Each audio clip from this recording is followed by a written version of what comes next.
Hello, my name is Dan Skipallen, and this is part three of my five-part series called My Love, My Life, My Love 50 Years in Film, where I celebrate the past 50 years in film with some of my friends by talking about my favorite films of my entire life, starting with 1974 and ending with 2023. And I couldn't do this alone. It's no fun just for me to be up here talking about my favorite films by myself. It's much more fun when I can bring in friends who might agree or disagree with me on my favorite film. Their films during my life might be a little bit different than my favorite films in my life. So without further ado, two people that have been a big influence on my life over the last 10 years or so, who've been there for me. We've had multiple discussions and many discussions, and we actually shared two different podcasts together. And I couldn't do a series of myself celebrating movies without two people that have celebrated a lot of movies with me and spent a lot of time talking to me about movies. And they're big 90s guys, so I thought, oh, why not bring these guys on for part three, 1994 to 2003. And that is Stephen Billings and Andrew Cabral of Chasing Labels, two amazing guys, and they are doing great things right now. And Stephen and Andrew, thank you for doing this with me. I couldn't ask for two better people to celebrate my life in film with than you guys. No, well, we appreciate you bringing us on, Dan. We did tons of stuff back in the day, which I think was maybe about 4 years ago or so now, 4 or 5 years ago now. We're talking more like 6, 7. Well, whatever. Has it been You're that the one long? that cares about time more than anybody. guys- I Well, know. it has been that long. It just time moves by so incredibly fast. But what's interesting is that the reason why Steven and I have met is because of Dan, through Dan. Yes. He's the matchmaker, I guess. or something Matchmaker, like that. matchmaker, give me a match. Find me a find. I'm sorry, I'm doing a Mrs. Doubtfire reference. But yeah, Nice. very much. I've mentioned it before in the podcast when we had Dan on our podcast, that Dan very much was the reason why me and Andrew are where we are. Because he introduced us. We did the 50 must see movies and where to watch them or where to find them. Oh, well, I think it was why they matter, but why they that's matter. that's Yeah. semantics. But that is semantics, kind of but yeah, we did a bunch of episodes for that series, and we also did a top 5 weekly show with Dan. Yes. Just kind of doing random top 5 lists. So yeah, me and Dan, we have a history with Dan, and this was a perfect area of time for us to be involved in, because we grew up through this time, and our perspective on this time period's probably a little bit more nostalgic than Dan's. Because I don't even think here. nostalgic. Ironically, a lot of the movies in the 90s, I don't think I saw these until much later. Well, probably a decade or two after they had come out. It depends on how you go about this list, because I think Right. we're going to maybe go about the list differently. The way I chose the films for myself were mostly about what I liked at the time. Oh, Not necessarily interesting what. Now, perspective. I did pick a couple that were movies I watched later and went and they were from that time, and then I'm like, okay, that's like my favorite movie from that year. But most of the movies on my list by year, I'm picking movies that I really loved when I was alive at that time. Ironically, that's how the later part of this list goes. The early part, Yeah. obviously not. Early so part, much. not as much. In but 1994, I was, 7 years old. Sure. Like 94, I wasn't maybe too coherent to like really understand what was my favorite at the time. But Right. maybe within a few years, like by a few years later, I would be like, okay, that would be my favorite. But that's the way I did my list. But yeah, this is a perfect time for us to come on and talk. And we've seen Dan's list, and we'll run Dan's list down, and a lot of great films on his list. There's But gonna be I some think crossovers. So there could be bear some with us. crossovers. But I think the way, I know you describe it a certain way, Dan, but I don't think this is a reason to sit here and say, your favorite's not, a good choice, or, we're not going to disagree with Dan's, but we're just going to have our perspective on that time period as different. Yeah, we all had different perspectives. Yeah. So, and I was 20 years old at this point in my life, 1994.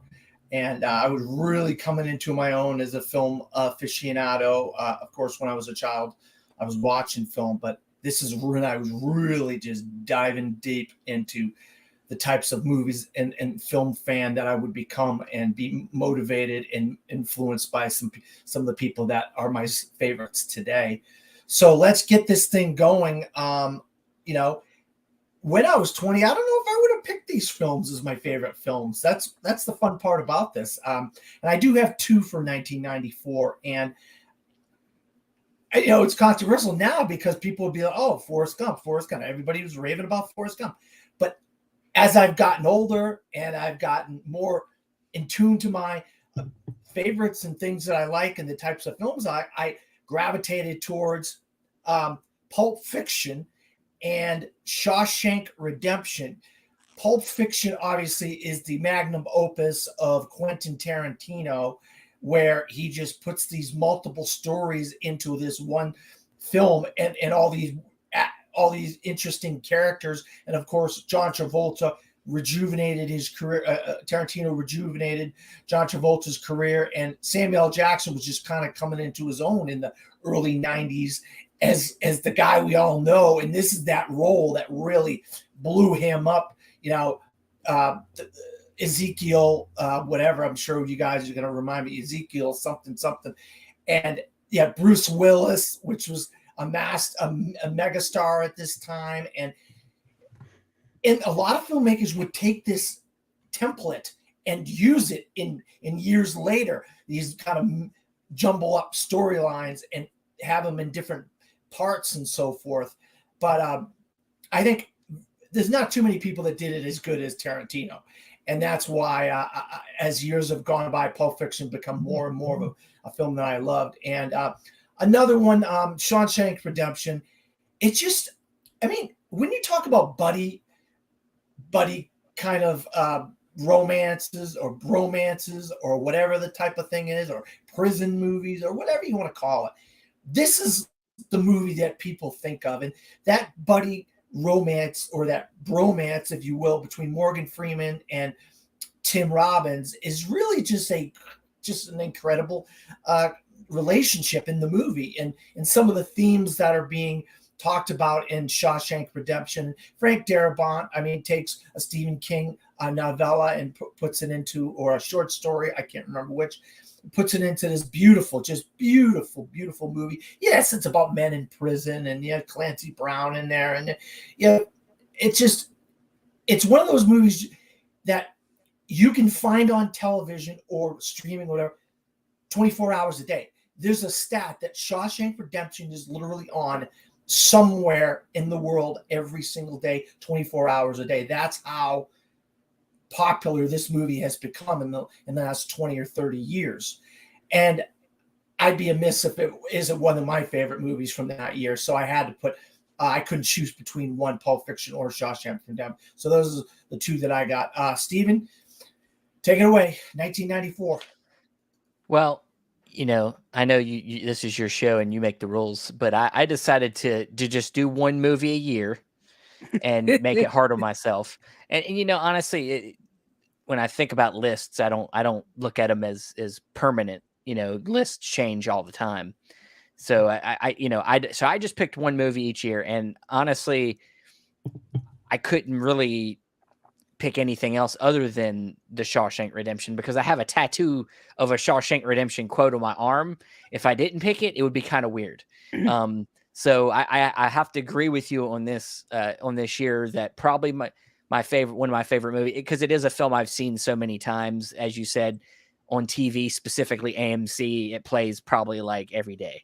Like it feels like it's on AMC every day.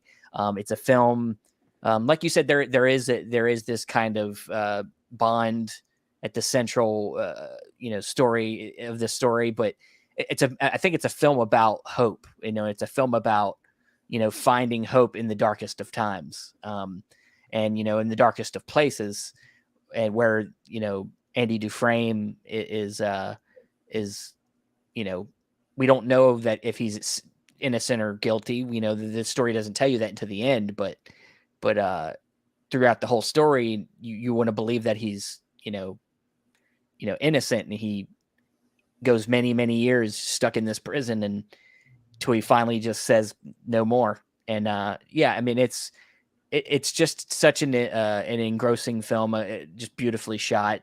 Frank Darabont's a filmmaker that I think is kind of, I feel like, gotten blacklisted for some reason, or he just stopped caring about making movies anymore because after his experience on The Walking Dead, he just doesn't want to do it anymore. But yeah, it feels like he went to TV, and then when that kind of eroded, and then he was in a lawsuit with those producers of that TV series for years. I think it finally got wrapped up. But I don't mean to jump on Steven's bandwagon, so I'm curious what you're going to say. Actually, your pick was Shawshank, which is it's a classic. I've literally been saying, well, the thing is, I've known Steven, like I said, for like 7 years now. Didn't know he had a tattoo that had a Shawshank quote on it. What the hell is your problem? And the thing is, I've seen him sleeveless many times. I just don't pay attention to it. You can't see it well on camera, but in the blood here, it says, in the blood, it says, get busy living or get busy dying. Oh, gotcha. Which is the classic quote from Shawshank. Both their picks are obviously fantastic. Pulp Fiction is a movie I think I've watched over and over again. Yeah, and that's the thing. It's interchangeable. I could have picked so many other movies, but that was a movie that when I looked back, obviously I was super young. I couldn't be like, oh, when I was 5 years old, I was really loving Shawshank. But when I was growing up, that was a film I watched so many times.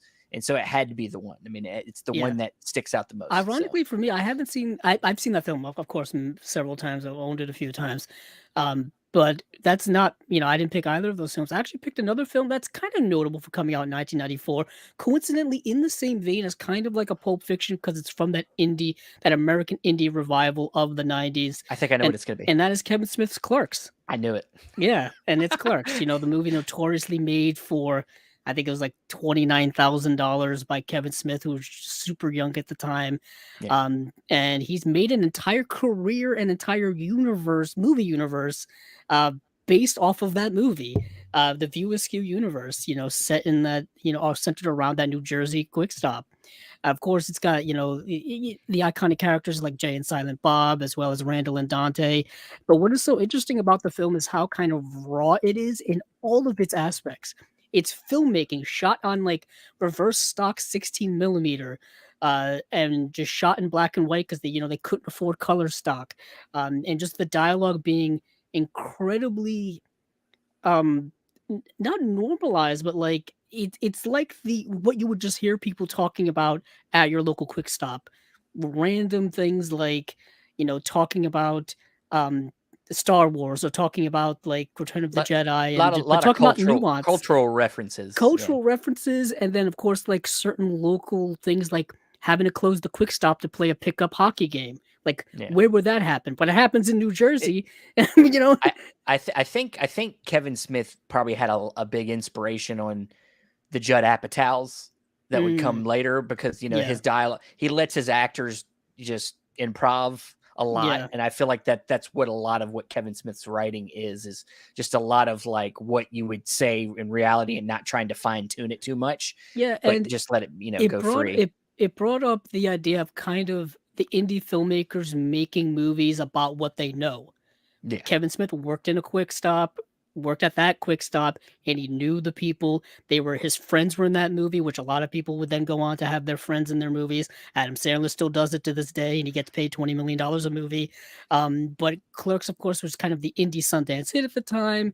And it was in that same era of Quentin Tarantino, Robert Rodriguez, Steven Soderbergh, et cetera, et cetera. And Clerks has always been a film I've gone back to many, many times. It's been an inspiration for a lot of people when it came to making movies. And it's really a forethought of a lot of people making internet content today, whether it be TikTok, YouTube, all that stuff, kind of do-it-yourself type of filmmaking.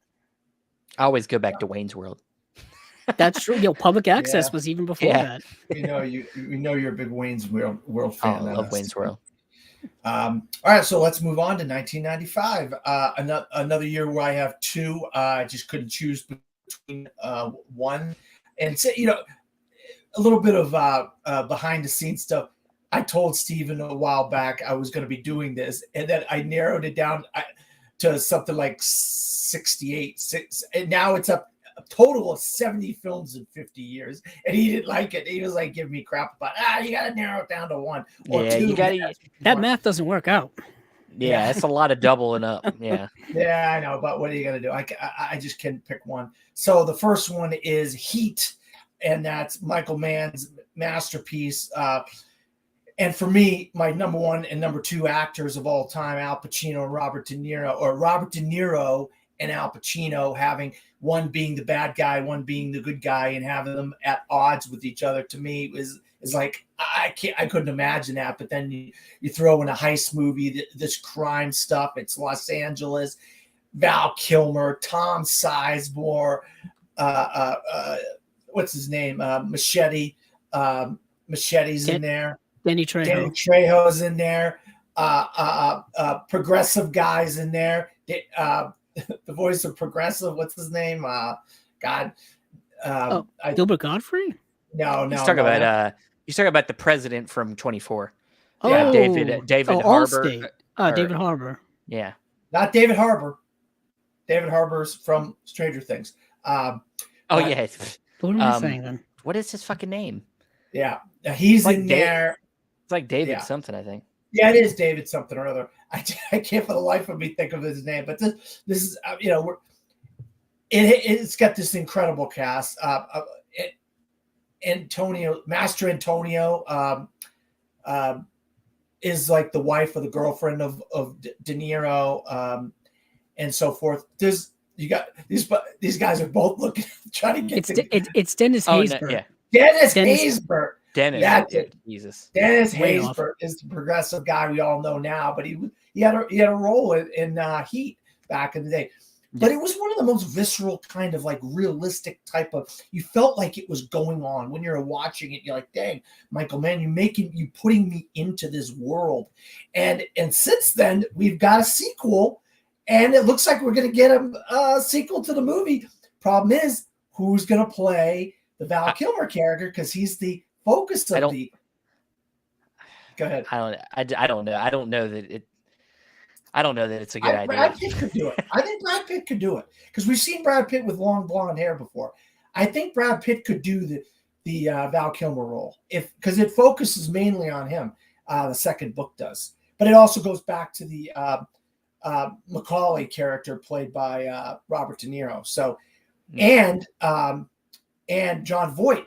We get some John Voight in the book too. So we'll see if we get the movie or not. It'd be, oh God, if Michael Mann did this sequel, oh, this would be so awesome. But yeah, Heat.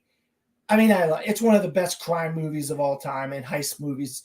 And in that scene at Kate Manalini's with the De Niro and Pacino sitting there and talking is just one of the all-time iconic scenes. Another movie with an all-time iconic scene, and one of my favorite movies of all time is a movie called Seven, and it has this this noir feel to it. It's gritty. The way it's filmed had this, like, it was raining. Morgan Freeman, Brad Pitt, Gwyneth Paltrow, and of course, a guy. They say, "Oh, you're not supposed to say his name because he's canceled." I don't believe in all that crap.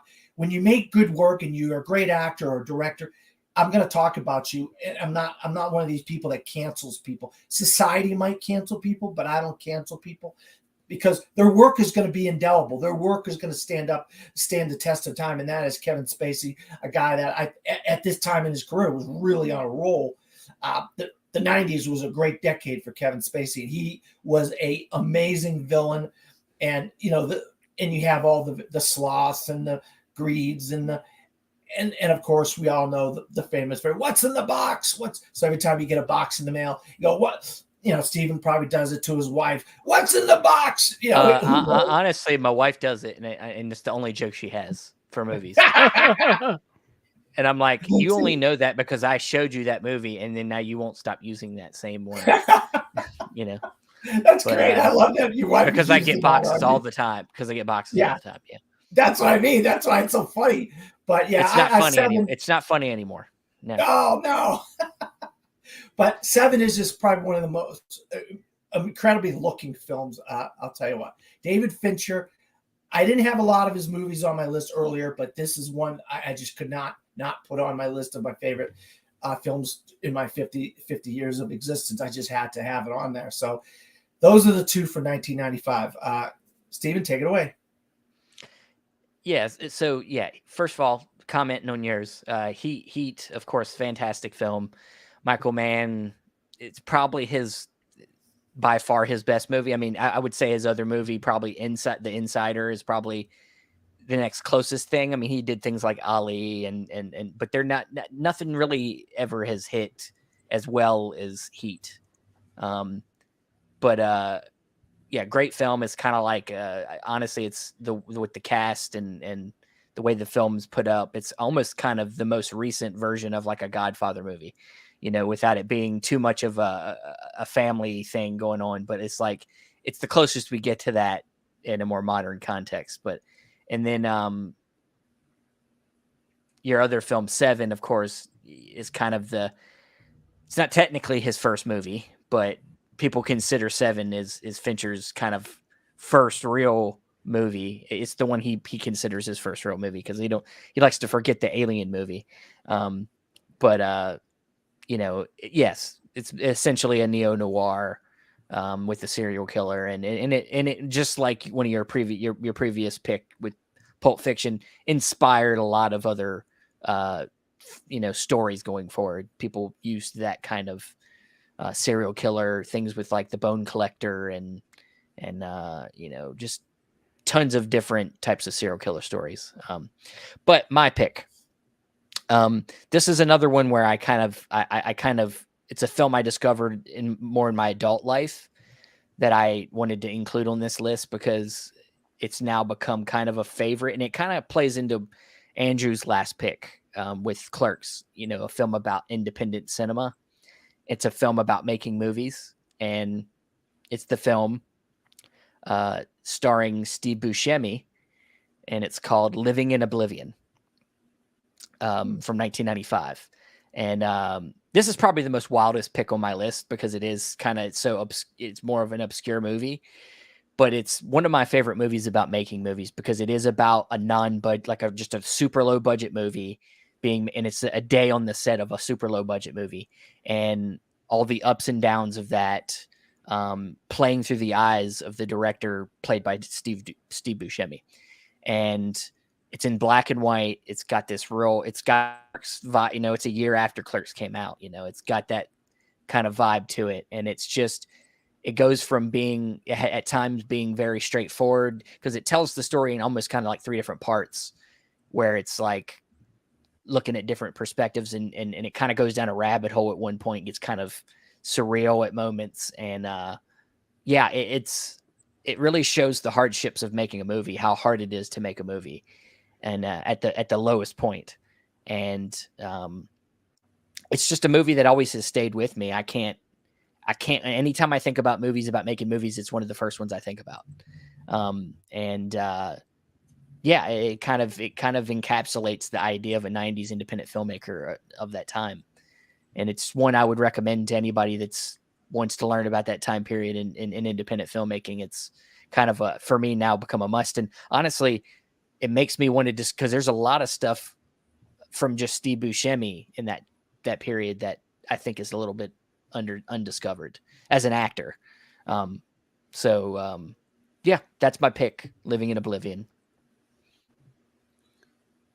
Good pick, Steven. Thanks, man. Thanks. Good pick. I think a more recent discovery for Steven because I remember us talking about it once upon a time. Well, probably in the last 5 years, yeah. Yeah, so I mean, hard to disagree with Dan about Heat and Seven. Both, I think, seminal films. I think both films that I always, were early films that I discovered when I was DVD hunting back in the late 2000s.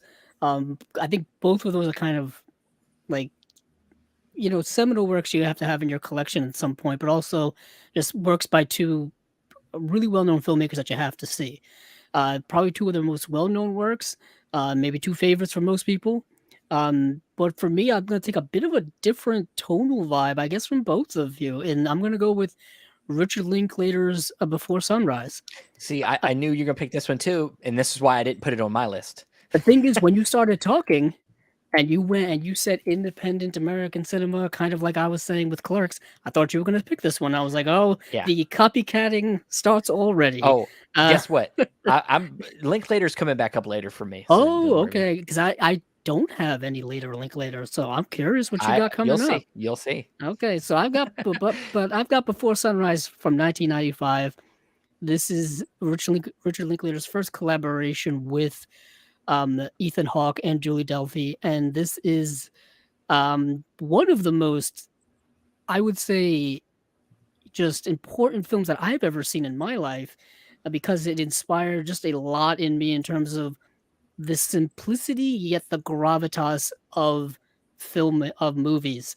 It can be something as so simple as two people walking in Vienna talking about stuff, and it can be so profound yet so simple a concept, walking and talking. And the chemistry and the timing and the thematic depth in which this film gets into, I think, is really timeless, because it's dealing with romance, human connection, you know, just all of those things in one, and it's really just incredibly organic in its approach, to the point where you think it's improv, but no, in fact, it's just very, very well rehearsed, to the point where they just know it so well that they make you believe that it's rehearsed, but it's not. And this movie, of course, went on to spur two sequels, Before Sunset and Before Midnight. Will there ever be a fourth movie? Whoever knows. This is the film that I think Richard Linklater did after Dazed and Confused, I want to say, just because I feel like they're just so close that you kind of have to put them together. Ironically, if this list had started in 1993, that would be the first movie I would have on this list. You know, because he's such a filmmaker whose work I've really gotten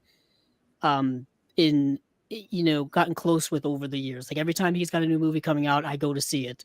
You know, if I'm the only one in the theater, or one of the few people in the theater to see Where'd You Go, Bernadette, I'm going to be one of the only people in there to see that movie, because it's Richard Linklater. Even his most recent animated film that he did, Apollo 10 and a half, I saw that, you know, as soon as it dropped on Netflix, I think. And it's, you know, he just is somebody whose work I go back to constantly. And Stephen, I do know which film you're going to go with now that I remember. So it's coming. I know it's coming. It's gonna be a good time, a rocking good time. Shut up. Yeah. No, I'll say I'm a massive Richard Linklater fan, and it was hard for me to exclude a lot of his films from my list, because it's just so hard to narrow it down to one, and sometimes I can't even narrow it down to two. But I do have a Richard Linklater film on the last decade of my life, and so I'm hopefully I can guess that one already. So but because I love that one, but I'm not going to say it here because I don't want to spoil it. But Stephen, to go off of your point of Buscemi, we're going to move on to 1996. And I'll tell you what, if you were not a fan of Steve Buscemi after films like, you know, The Big Lebowski and films like that, but this is one that he really showed me that this guy is a guy that you got to follow his career. You got to follow the weird, the quirky, the odd, the interesting type of characters he was going to play in his career. And also a young lady, I guess she's really not that young now, but her name is Frances McDormand. And she would play a pregnant police officer in North Dakota in the middle of winter in Fargo. And we'd have a wood chipper. We'd have William H. Macy, a car salesman trying to sell stuff and getting he's a little above his head. He's getting in too deep, and he's got some stuff going on. And then we got this murder mystery all involved in there as well. And the cold is just that Minnesota, North Dakota, or is it South Dakota? Is Fargo North Dakota or South Dakota? Geographically, I'm messed up. I think it's North Dakota, because this is one of the coldest looking movies I've ever seen. Like, literally, Fargo, it is North Dakota. Yeah, Fargo, North Dakota. The cold is an absolute character in the film, where weather like rain or summer or cold or whatever, you see that sometimes in films.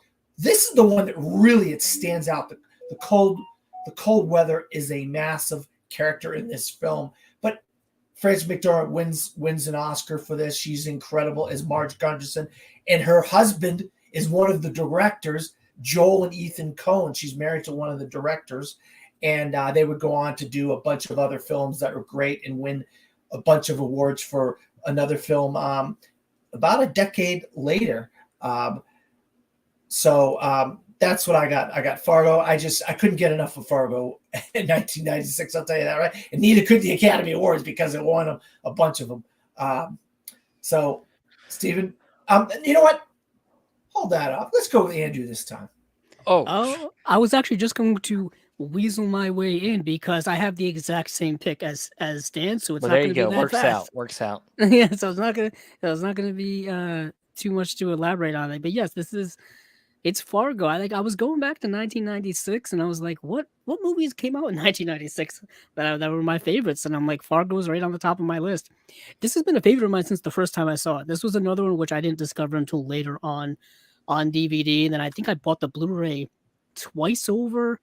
And chances of me buying this in 4K is pretty high. I mean, it's the movie that really put the Coen brothers on the map in a bigger way. They had already been making movies for well over a decade before this, but this was the movie that I think really put them into the kind of more mainstream spotlight, winning Oscars and stuff like that, and being in awards and critic favorite. But this is like a desert island movie, I think, for so many people. This is a movie that has gone on to be kind of readapted for television as well. They did a whole Fargo series. And I think they're doing another one, another season of that soon or something like that. They've done a few of them already. Each season was like a different murder mystery type of thing. But this film, of course, starred William H. Macy, who was all over the kind of independent scene in the 90s, working a lot with, he was in Paul Thomas Anderson's Boogie Nights. But I remember him as Jerry Lundegaard, who was just this kind of schlub of a man who was working in this car dealership, and he was trying to sell people the True Coat, which is this bullshit like polish they would put on people's cars, and he was trying to work with people, and he just hated his job. So of course, I guess he wanted a way out or a way to make money, so he decides to have his wife be kidnapped because her father is rich and he'll pay the ransom and he'll get the money and then have to split it with these guys. But this was a really kind of, a villainous role for Steve Buscemi. He plays one of these captors, and he's just a really kind of, dirty guy, him along with Peter Stormare. And yeah, Fargo is so great, but you're right. It's that atmosphere, that cinematography, that sense of coldness, like literal coldness and bleakness throughout the whole movie. And Frances McDormand is just fantastic. She's one of the best actresses, I think, of our time. I mean, if you're just going by statues and stuff like that and performances, she's fantastic. But let me hand it off to Steven now. Hopefully he can change it up a bit. What's your pick? Yeah, Fargo, great pick. It's the Coen brothers, kind of, along with filmmakers like Fincher and a few others, like kind of own the 90s pretty well, and have a lot of great films in that time. And so I went a little bit different out. I didn't go so prestigious. I went with a film directed by a guy who was between two of the best Batman movies ever made. Batman Forever and Batman and Robin. His movie between that, Joel Schumacher, who I'm talking about, between the two Batman movies he did a film called A Time to Kill, starring Matthew McConaughey, Samuel Jackson, Sandra Bullock, Kiefer Sutherland, Donald Sutherland, huge cast based off of a Grisham novel, where it's set in the Deep South, and a young black girl gets murdered by KKK members, and then Sam Jackson, who plays her father, then kills in revenge, and then he gets put on trial for that killing. And so McConaughey comes in, young upstart type of lawyer who works for the same kind of like law firm that Donald Sutherland runs, and he's kind of like a prestigious lawyer back in the day that's kind of like been in and out of the game for a while. But So he goes in to defend Sam Jackson, and it becomes this big thing in the town. Of course, the pressure that's being put on him by the community, the KKK members who don't want that. They don't want this to go the way that it goes. So it's very dramatic, well made, put together, courtroom drama. And honestly, at a time where McConaughey was being run out there as this romantic lead in most of the films he was doing at this time, you had your weird ones every once in a while, like what was it, Texas Chainsaw 3? Next Generation. Yeah, no, he was in Texas Chainsaw Next Generation. Was that the fourth I think one? was the fourth one, yeah. Yeah. So every once in a while there was a weird one, but like for the most part, he was about to become that romantic lead in every movie you've seen for the next 10 years. And so this was one of them early films he did where he really showed off the acting chops. And I think he was trying to send his career in a different direction, but it didn't quite go that way. But this is really a great example of his of what he can do. Also, Sam Jackson puts on honestly an Oscar-worthy performance in this film, which he's an actor that eventually got kind of shoehorned into doing side roles when he really could have been a lead in a lot of things. But eventually it just got relegated to that. But he's really amazing. And then Sandra Bullock plays kind of a young lawyer, kind of trying to find, her way into doing trial law, and there's a little bit of chemistry between her and McConaughey, but it's not, McConaughey has already got Ashley Judd as his wife in the movie, so he doesn't need another wife.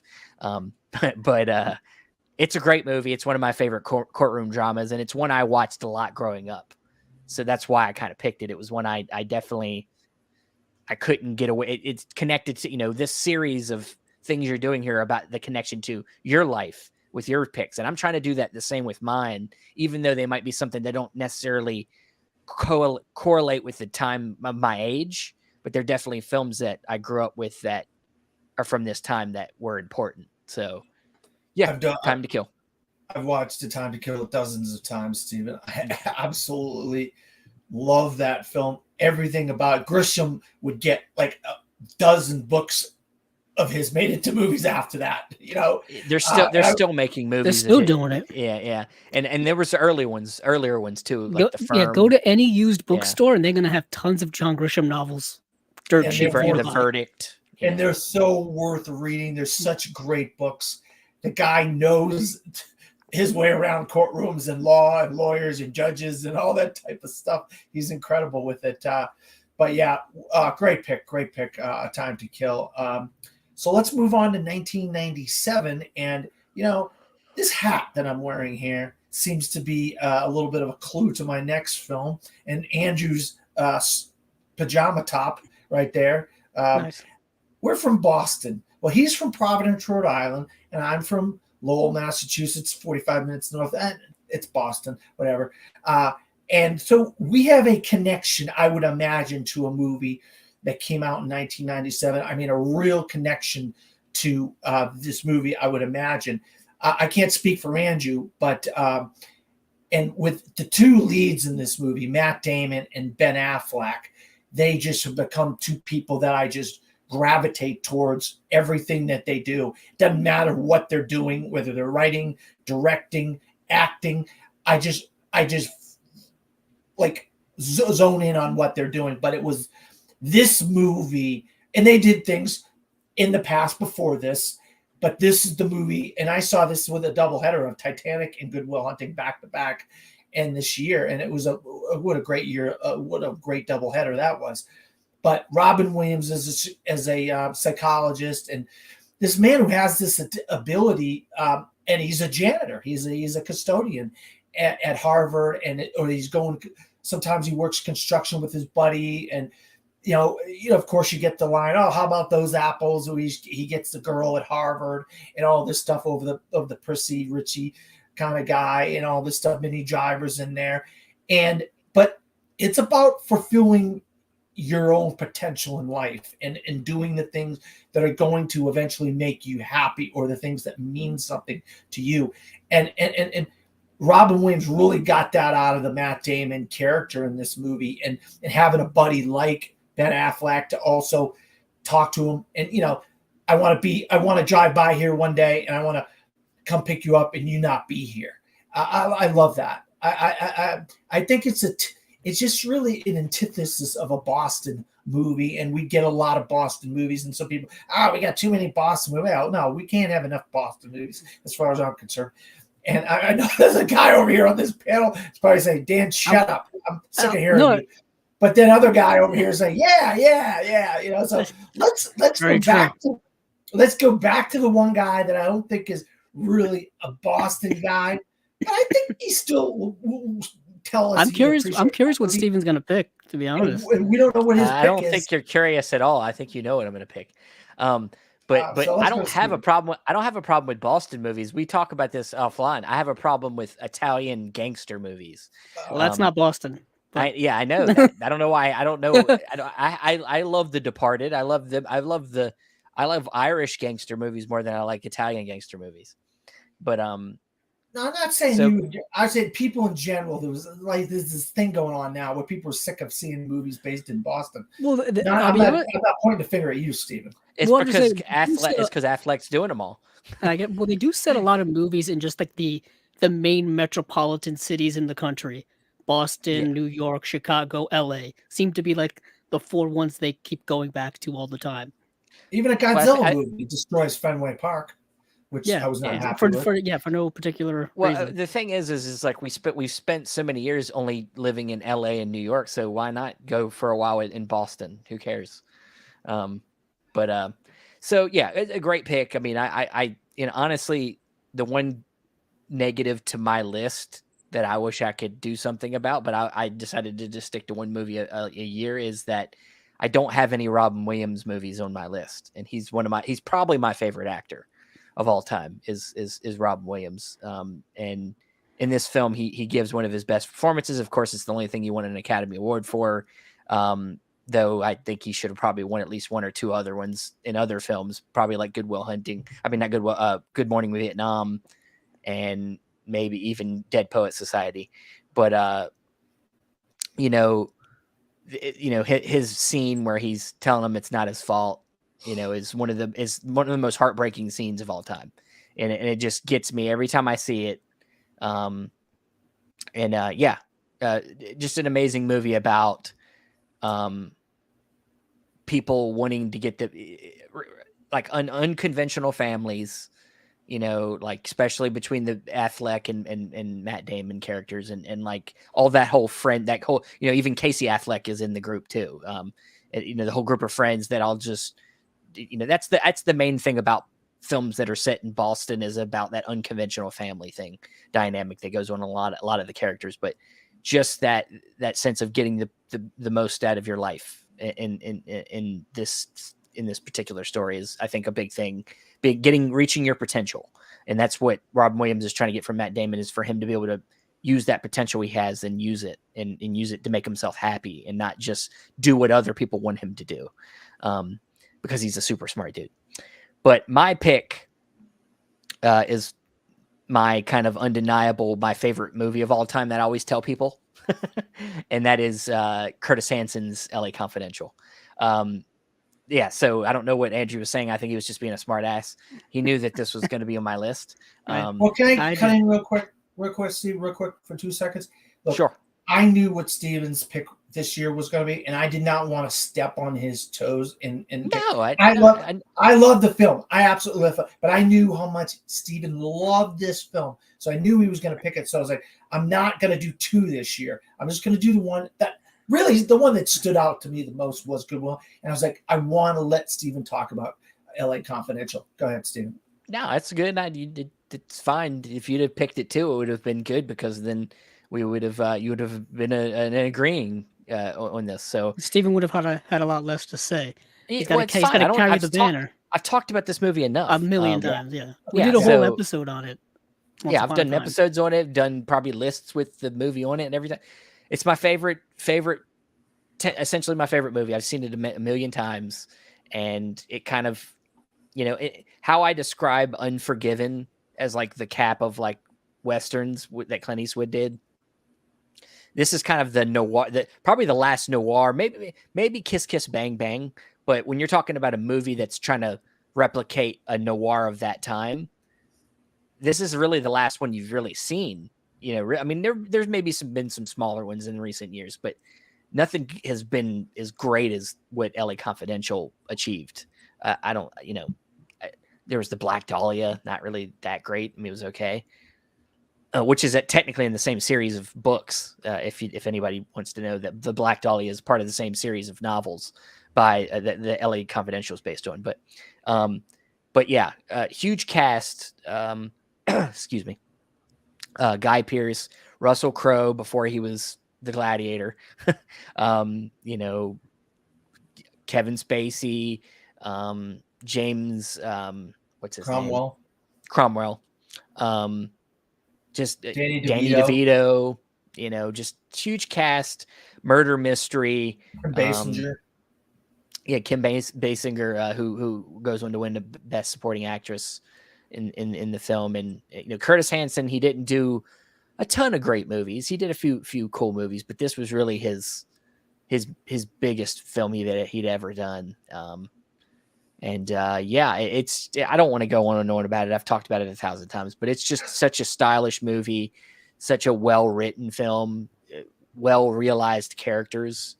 And it doesn't miss a chance to surprise you and awe you with just its visuals and style and great lines and just it's just a fantastic movie. Why can't we get more film noir like this? This is, I mean, is a masterpiece. It's the only one out there.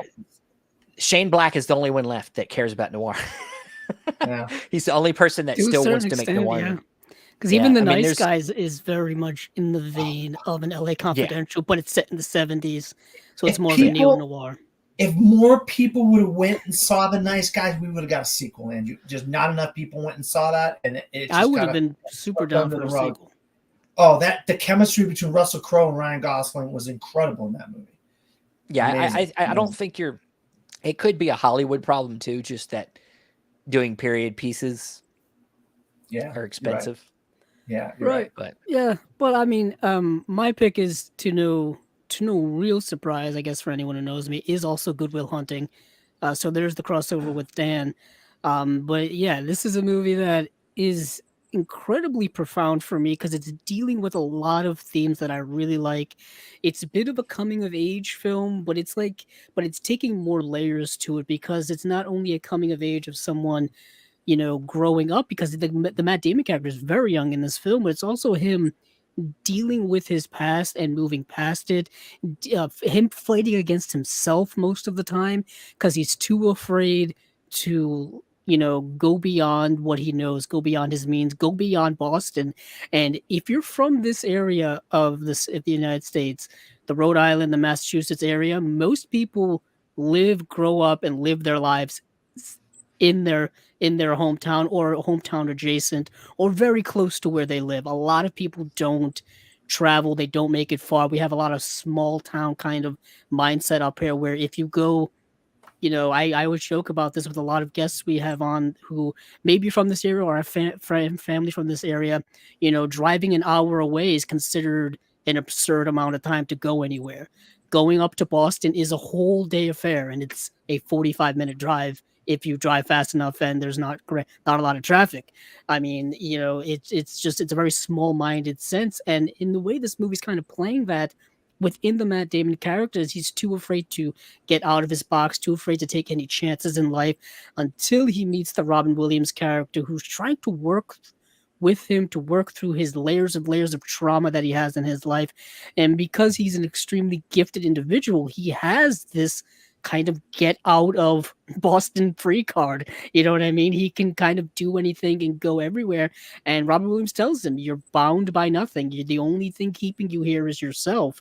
And his ties to the Ben Affleck character, to that community of friends that Stephen was talking about, that up here is really, you know, there's a real sense of community binding stuff that go here because you grow up with a lot of people from the time you're in like kindergarten to the time you're up to your adulthood, and those bonds become your surrogate family, especially if you don't have a good family or something like that. And even if you do, you still make very strong bonds, and it's hard to separate those bonds for the betterment of yourself. There's a great relationship with the Minnie Driver character, who was just wonderful in this movie. Minnie Driver, I think, is just super underrated actress in and of herself. So it's a great, incredible film filled with a lot of iconic moments that you see pop up in memes and GIFs and TikToks and just Instagram videos and inspirational, videos that they make for YouTube and stuff all the time. And Robin Williams, for as funny as a person as he was comedically wise, he could be as equally devastating as a dramatic actor. And he pulls out every stop in this movie because he's dealing with a lot of his own stuff, a lot more subtle, a lot more nuanced. But yeah, Good Will Hunting, I think, is a film that really is dealing with generational trauma and generational things that keep consistently going on. I compare it a lot to, in the same vein of Rebel Without a Cause, the James Dean mindset. I've compared those two films several times, so it's a lot of it similar themes. So great film, 1997's Good Will Hunting. Yeah, that was the one that was just immediate. 1997, got to go with it. So Dan, Yeah, and I really relate to the Matt Damon character on a lot of different levels. I just wanted to make that point clear. I'm obviously not like some kind of a genius or anything like that, but trying to fulfill my potential of what I have always wanted to do in my life, and something to get away from the kind of things I've done and then focus on the things I want to do in my life and and I've to some extent been able to do that. Not to the level of obviously Matt Damon in Good Will Hunting, but to some extent. And I have, in a lot of ways, I have some people that have been like the Robin Williams type of character in my life. And one person on this panel right here who's been like a conscious to me in a lot of ways, and that's Steven, who's really helped me out a lot. Just giving you a big thumbs up there, buddy. Hey, very Dan, much so. Dan, it's not your fault. Thank you. I need Steven to come up here and sit in Boston Common with me and just rip my life apart. And then that's how I'm going to kick it into gear. I'll do it, man. I do it so I can. So I do it so I can not think about my own problems. Very true. I rip other people's problems apart. The people who have the most things going on are usually the best, who give you the best advice, but they can never take their own. Yeah. Well, I mean, I'm good at some things, but there's certain small things that I could improve. That I just everybody's got their thing. Not everybody's perfect, so it's Good Will Hunting's is just kind of it's one of the best written. To come from them two guys writing that film is their kind of their breakout. Is pretty amazing. That was it. Yeah, they launched the careers of Matt Damon and Ben Affleck. I mean, they had already been in movies and stuff for several years, but this was the one that really put them on the map and launched their career. Heck, Ben Affleck just came out with a movie a month ago, and and then with Matt Damon. With Matt Damon. There you go. Yeah. And it's fantastic. Yeah. So 1998. 1998, boys. A guy that's come up about 4 or 5 times. Who's going to put Armageddon? Who's got Armageddon? You probably, Steven. No, I don't. I'm surprised nobody chose Bad Boys. A guy that's popped up on my list about 4 or 5 times already. I just could not pick something else other than this movie, because the first 15-20 minutes are just some of the most brutal filmmaking I've ever seen in my entire life, of any type of filmmaking, bloody, horror, war, whatever you want to call it. It's just some of the most visceral, realistic portrayal of what war is in the first 15 or 20 minutes of this movie. And I think everybody walking out was just, their minds were blown that he made this so realistic, and that he is Steven Spielberg. And he collaborated with this gentleman, Tom Hanks, for the very first time. And we talked about Matt Damon.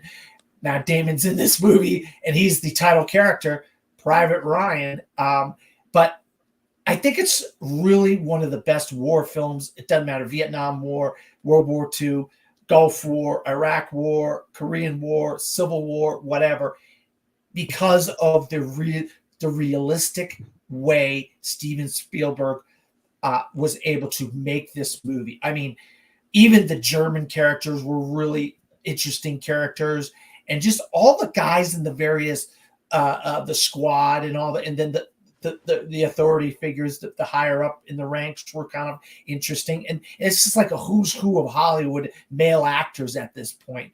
Giovanni Ribisi, not Val Kilmer, Vin Diesel. I mean, it's just like Tom Sizemore again. I mean, it's so many major actors or character actors. Paul Giamatti's in here. I mean, it's just a who's who of male actors in Hollywood at this point. One of the most underrated actors that still is underrated, Barry Pepper. Barry Peppers Pepper. He's the sniper, and he just like, yeah, he's fantastic. So I could not, in my opinion, I just had to pick Saving Private Ryan. It was an experience I don't think I'll ever have again in the movie theater. It's one of the greatest experiences of my life in a movie theater. So I had to pick Saving Private Ryan. Going back to Andrew here on this one. Well, what is interesting is I was debating whether to pick this film just because I am, of course, a big history buff. Specifically, World War II is a fascinating thing that's studied endlessly and also constantly adapted into movies. I mean, we've gotten so many World War II movies since the war started. We got World War II movies back in the late 1930s and into the 1940s. But yeah, this is one of Steven Spielberg's most just iconic films. Really shows his endless abilities as a filmmaker to really push the envelope in terms of everything. And this also, I think, led us to one of his other great Tom Hanks and him collaborations. That is the miniseries Band of Brothers, which is essentially a 10-part miniseries done in the same vein as Saving Private Ryan. So it's like Saving Private Ryan done 10 times over. And that's why I think that's one of the greatest things ever. But my pick is the movie The Big Lebowski, going back to the Coen brothers, which we saw back when we did Fargo. And for me, The Big Lebowski is a movie that I've watched so many times. It's kind of a comfort movie for me in the sense that I can watch it and it'll just be on. You know what I mean? Like I can have it on if I stumble upon it, and I can continue watching it from wherever the movie is in. I just know it so well. Of course, the movie stars Jeff Bridges, John Goodman, Steve Buscemi once again. Julianne Moore's in this film. The late, amazing, great Philip Seymour Hoffman is in this film. You have Tara Reid in this film before American Pie, before her career kind of took off and then kind of disappeared a little bit. But you got Peter Stormare in here again. Flea is in this movie in a small role as one of the nihilists. But this is a movie about this character of the Big Lebowski who's based on a real person who's kind of this, what would you call it? Just like this hippie dude who really has never left the 1970s. He really hasn't. He's just super laid back, kind of a stoner, loves his what's his name what's the drink that he drinks? The White Russians. White Russian. The dude abides. The dude abides. The dude abides, and like the movie opens with him like in his bathrobe in a supermarket in flip-flops buying like the stuff he needs to make a White Russian. Like that's the vibe he's in. And then he asked him if he can take a check. Yeah, of course the check's not going to be good. Yeah. This man doesn't carry cash, and it's just that type of mood. But once again, the film morphs into this 90s neo-noir where we're dealing with a kidnapping situation where this guy who's also has the name Lebowski, his young wife portrayed by Tara Reid, has been kidnapped. Bunny, I think is her name, and he needs to get her back, and he wants the dude, Jeff Lebowski, to do like the exchange, do the handoff, and then chaos really ensues and the plot just kind of builds and builds upon that. It's quite confusing, but the plot almost doesn't make a difference because you're just here for like the dude's vibe and the quirky characters that show up that can only show up in Coen Brothers films. Man, this movie is so iconic. It's such a cultural thing because they have like Lebowski Fest, I think every year, where everybody gets together and dresses like Lebowski and drinks White Russians. I remember a few years ago they had the whole cast reunion come in and do like a Q&A and whatnot. They've been talking about doing a sequel to this movie for years, and They it's did? They did a spinoff. they did do a spin-off. spin-off sequel with the Jesus character John Turturro, but it wasn't really It's not quite really a endorsed sequel. by the Coens or official. No. I don't know. Oh, It was okay. just him reprising his character, but in a different movie, I think. Yeah, right? it wasn't I that didn't good. see it. It wasn't good. I It wasn't good. haven't watched it, but I own it. It's in my collection. Oh, I didn't even know that. It's not Thing is, good. It's not good. it came out what 2020, like during the pandemic or something like Pandemic, that, I think. And it kind of just got lost amongst what was going on at the time. You didn't know what movies were showing up on streaming, what movies were showing up on VOD. Theaters were closing. It's chaos, pure chaos. But The Big Lebowski is just a great film. Great soundtrack done by T-Bone Burnett. I think. Yeah, this is a great film. It's a movie that it always gets brought up by a lot of people, and I understand why. And some people do get sick of it, but I never get sick of this movie. I love Jeff Bridges. I think he's one of the best actors. Yeah, I think he's. Well, honestly, I think the movie gets better the more I watch it, but because you get more, you start to understand the humor more as you play through it. John Goodman's character, of course, in the movie is fucking hilarious. Over the line, over the line. I quote this movie way more than like.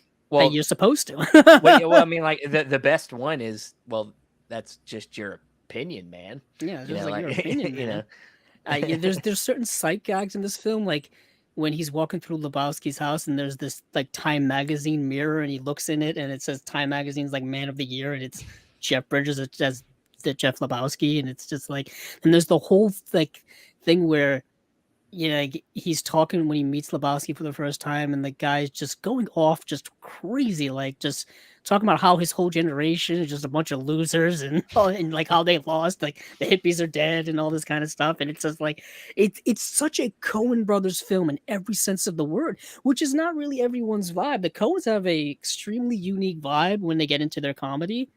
Because I came to the Coen Brothers when it came to their dramas. That was my introduction to the Coens. Yeah. So going back and watching their comedies, completely different vibe. And this movie, when it came out, wasn't a success. It's a movie that's gotten, I think, more popular over time as people have rediscovered it. I think the problem with this film in its initial kind of, not being so popular, it came after Fargo.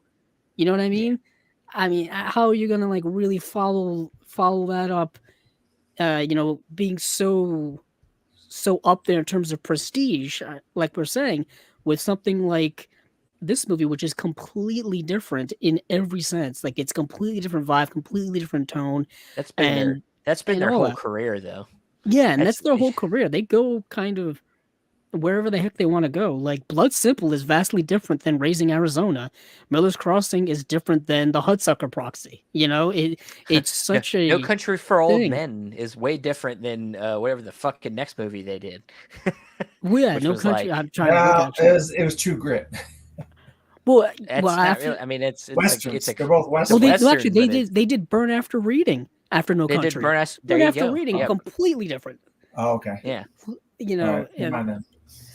And then after that, they did, like you're saying, True Grit. So they go from Burn After Reading to True Grit, completely different. And of course, like Inside Llewyn Davis is a film I think is super underrated. I mean, this just turned into like a Coen Brothers podcast, but damn, we could do that. Let's do a Coen Brothers project. We could one day. Yeah.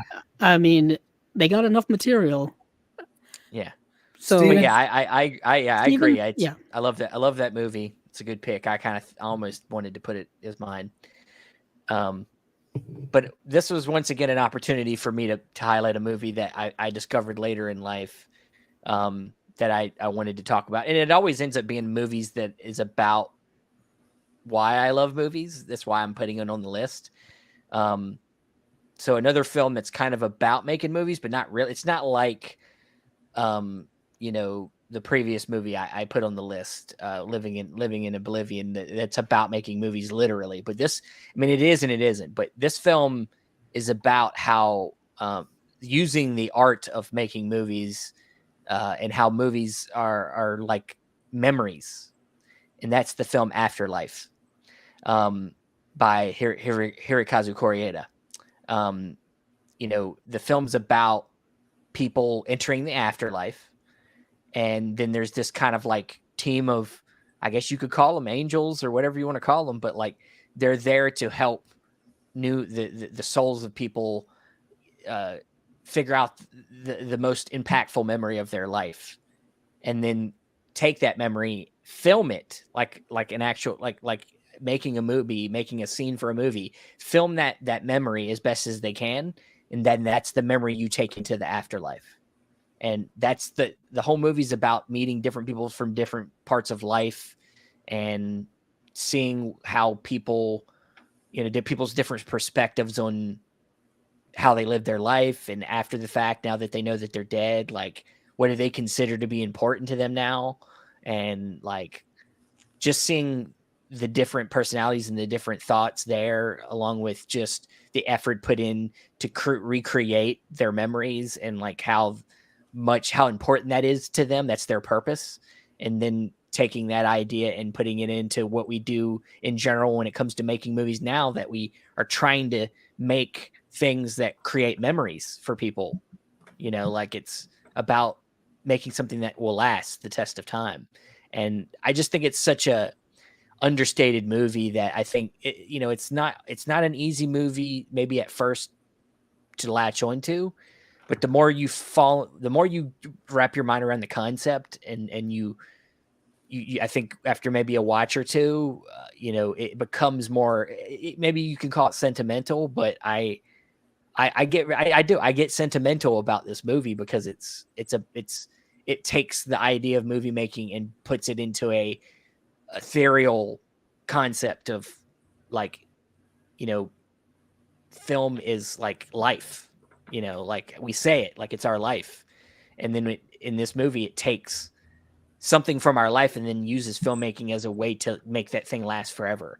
If you believe in the afterlife in that way. So yeah, Afterlife is a film I just really love. The Japanese director Hirokazu Koreeda made a lot of great films. This is one of my favorites of his. So that's my pick for 1998. Nice. Yeah, great picks, guys. I mean, Steven always bringing in something that I didn't expect, which is, well, that's what I try. I'm always trying to go away from the mainstream. Way to be a rebel. I know, right? Yeah, it just, everybody talks about. I mean, I'm not putting your picks down or anybody's. I just like bringing different things to the table, and because I know you guys, I kind of, think I know, especially you, Dan. I know. Well, we knew what your picks were, so I know not to go in a certain area. I knew not to go in a certain area, so But I like. It's not even just to be, contrarian, but it's about people that are going to listen to this getting a different option. Like I don't want. Yeah, no, that's that's what it's about. It's not. These I obviously talked about it well enough to not be just picking something to just pick something. So hopefully people understand that I'm not just picking absolutely. Shit. I love that. I could have picked, something really popular in every year but that would have been just too easy. Yeah, so. No, I know. And you leave that to me. I'll pick the thing that's popular. You pick all the popular things. Ironically, is I think the next year you're gonna be going back on those words, Steven. I don't. Look. I'm not. Okay. Yeah, he's right. Okay. Let's go to 1999. A year that I just absolutely love this year as a whole. I mean, the indie kind of like independent like thing just blew the roof off in 1999, and even the winner of the Academy Awards is more of an indie film, even though it was a studio film, and it was just so many voices came onto the scene and just busted the movie industry in Hollywood, and everything opened in 1999. And two films from two uh, filmmakers, that I think we all would come to know in years since. Some good, some bad from both of them, but mostly good. If you really think of their careers, mostly good. And that's the first one. And I'm a filmmaker that I'm not the biggest fan of as a whole, but this one really resonated with me because of the style in which he made this movie, and just one particular actor in here. And if you go, once again, another theme throughout this is a guy by the name of Tom Cruise has popped up a few times in here. And Magnolia, to me, is one of his best performances as Frank T.J. Mackey, where he is a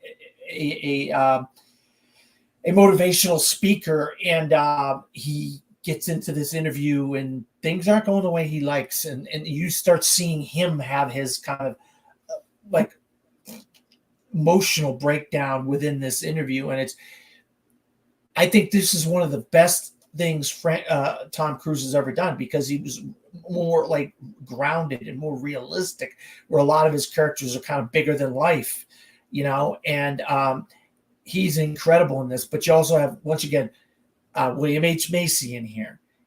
You have Philip Seymour Hoffman in here, Julianne Moore in here. I mean, you got a lot of these people that we've been bringing up in the last hour or so on this episode. You're going to see a lot of these names pop up again. But to me, this is probably, a lot of people, There Will Be Blood, but to me, the best Paul Thomas Anderson movie ever, in my opinion, is Magnolia. The ending is a little bit interesting, and there's all kinds of theories about the ending of Magnolia, but I leave that to other people to discuss. But also John C. Reilly is in here. I love the cast. I love the intertwining of the stories and the various, how they all intertwine in a way. Other filmmakers would take that and run with it in years past. My second pick, yes, I have two picks this year, is a movie to me. I know all these guys are thinking, how do you have two picks? I can't narrow it down to one sometimes. And, so it's a movie that to me was one of the most incredible film going. I saw this in an entire crowd of people, and they were all reacting to the things, and we were all going through the same experience while we're watching this for the first time. And they weren't like major big movie fans like me. These people are just generic people going to see a horror movie, what they thought was a horror movie. And there are some incredible twists in here. And probably this is why, and I know I get crap because of we need an under 18 Academy Award category. You mixed boys and girls together, and the five best of that year, whatever it may be, and you give one of because there's just so many phenomenal child performances that are just getting overlooked from year to year to year to year. And Haley Joel Osment, I don't care what anybody says. Yeah, he gets nominated for Best Supporting Actor this year and loses to Michael Caine. But I'm telling you right now, this is one of the greatest performances in recent memory from anybody. It didn't matter if it's De Niro, Pacino, Daniel Day-Lewis, whatever you want to say. This kid is phenomenal in this movie. Bruce Willis is phenomenal in this movie. You get to see Toni Collette. And that's M. Night Shyamalan's The Sixth Sense, which is his coming out party. He was going to be the next Spielberg. He's the next Hitchcock after this.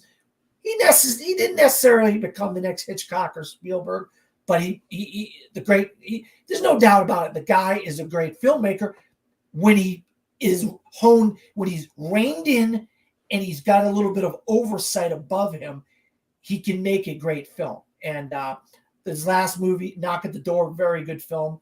Has a lot of thought-provoking things in it. But so I have Magnolia and The Sixth Sense. Stephen, let's see if you agree or disagree or have something else. They're both good movies. Yeah, I'm not gonna fight you on it. I do. I typically in the past with Paul Thomas Anderson, I would say, yeah, There Will Be Blood's probably my favorite of his films. But as time has gone on, I honestly would make a case that the best Paul Thomas Anderson movie might be Phantom Thread. I think that movie's just, it's good. So there is no other movie like that movie. I feel like, and it's just such a character. I like movies that are just really character-based movies. and both of the leads in that movie, of course, Daniel Day-Lewis, that being his last role, maybe we'll see. You never know when he's done making. Come back. He's done making shoes, and he's going to come back. Maybe. Well, yeah, he's retired before and come back. So yeah. there's I a think chance, multiple times. There's precedent. Yeah. He should come back, but I'm forgetting the actress's name in that film. Oh, God. She was in the movie where she played. You're talking about Vicky Krieps. Vicky Krieps. Yeah. Krieps, yeah. She's amazing in the movie. Yeah, And just Leslie the dresses and the set design and all. It's just it's a movie that sounds boring on the surface, but that movie's just amazing. But it's an invigorating character piece if you're into it. Yeah, it is. But and then of course the Sixth Sense. I'm an M Night Shyamalan defender, I guess. I openly know that a lot of his movies are not really that great. And yes, he's essentially a Hitchcock fanboy trying to make Hitchcock movie. You know, he's trying to make thought-provoking horror thrillers, and some of them succeed, some of them not so much. But what you can't deny is that he swings for the fences a lot. And so I don't think he's the smartest writer. I think he tries to be, but I don't think he's as smart as he would like to be. But he's a fantastic director. I think he's a really visually interesting. He moves the cameras in interesting ways. He sets up shots in interesting ways. And yes, Sixth Sense is kind of it's kind of the Citizen Kane. You know, he blew the roof off in the first movie. And then from there, it seems like diminishing returns. You know, he goes on to do other good movies, but they all seem to get lesser and lesser for people. I really like Signs. I think Signs is a great alien invasion film. But my pick, I actually forgot what my pick was for a second because I was talking about your movies. Damn, Steven, dropping the ball. We're in 99, right? 99. Okay. Yes. So 1999. I wonder what it could be. Yeah, he knows. So 1999, this is a film that I've always talked about as kind of the movie that got me into filmmaking. Not just loving movies, but got me into wanting to be interested into the behind the scenes. And that is the Wachowskis' The Matrix. Of course, all the influences of kung fu films and anime and all that stuff really plays a big part into this. It really got me into fight choreo. I mean, as somebody that was a big fan of, or at least I was inundated with it through my whole childhood, whether it was Van Damme movies, Steven Seagal movies, films that had fighting in it. Nothing came close to what I eventually saw in The Matrix, which was so much more like a dance than anything. And Keanu Reeves, who is an actor I'd already been introduced to with stuff like Speed and even some like lesser known Keanu Reeves stuff. What's the one he did with, it was Leaving Minnesota, something like that. My own Private Idaho? No, not My Own Private Idaho. I know that movie. I'll look it up. But it was like, it's like Feeling Air. I think it's called Feeling Minnesota. And it was like, it had Cameron Diaz in it as well. I saw that film early on as well. I think it came out in the early 90s. Taking a look. Sorry, my throat's been tickling. Well, it's just, yeah, I mean, he also did, of course, Point Break is one of his Point most Break was a big iconic ones. one too. So I was introduced to him early on anyway, and then I remember we had a clubhouse in the back of my house that my dad had built, and we brought a little TV out there with the VHS in it. And this is when VHS, we bought the VHS, never had seen it before, popped in Matrix. I watched the Matrix for the first time on a little TV in a clubhouse and fell in love with that movie. And then from then on, printed out papers about all the allegories about religion and started like reading all up about the religious allegories through the whole movie and just making up my own stories about the Matrix. Just love the Matrix. One of the best sci-fi dystopian films I think ever made. It was supposed to only be the one movie. And then it was so big that they were like, Warner Brothers was like, here's millions and millions of dollars. Please make 2 sequels. And then they shot them back to back. And, not great. they're not great. I mean, the Reloaded is not terrible, but you can tell that they're just great, some great set pieces. But you can tell that the thematic stuff and they felt the need to make the world more and more intricate. You know, just like any kind of world building you see today with Marvel or even something like The Walking Dead or something. So, you know, well, not Avatar, but like just things that have kind of maybe overstayed their welcome. They're pushing it too far where there is no mystery anymore. You're just trying to explain as much more of the universe and it becomes less interesting because you're explaining everything. Well, that's what happens in The Matrix, where we're trying to uncover more and more about what happened, what this world is made up of, and we have to keep introducing new things, and it becomes more and more convoluted that it's not interesting anymore because we're not letting our imaginations do the work for us. So they probably took this further than they needed to. Of course, they eventually made a fourth movie that just recently came out, and that one actually took it in an interesting direction. But it's a little bit too much too late now. But I still love the first movie a lot.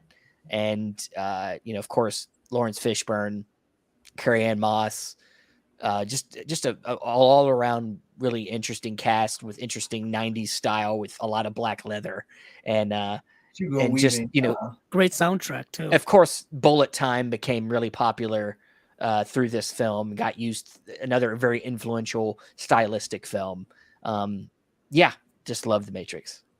Yeah, Mr. Anderson. Anytime I know somebody that's called blah blah blah Anderson, I say, Mr. Anderson. I just can't get it out of my head. You know. Go ahead, Andrew. Yeah, and that movie you were talking about, Steven, is called Feeling Minnesota with I was right. Keanu, Vincent D'Onofrio, Cameron Diaz, Delroy Lindo, Dan Aykroyd, Courtney. It was a movie I shouldn't have been watching. It's a movie I shouldn't have been watching when I was a kid because it's like kind of like a sex drama movie, kind of like it was. It was something I got from the video store when a video store was closing, and I just took it. I was like, nice. I'm gonna get this. Nice. So. For me, it's also The Matrix, so not a big surprise here. Steve and I do have that share of the love of The Matrix in common. And this is a movie I've seen so many times. I once saw it through my cousin who rented it on VHS, and then I think he watched it and then showed it to me.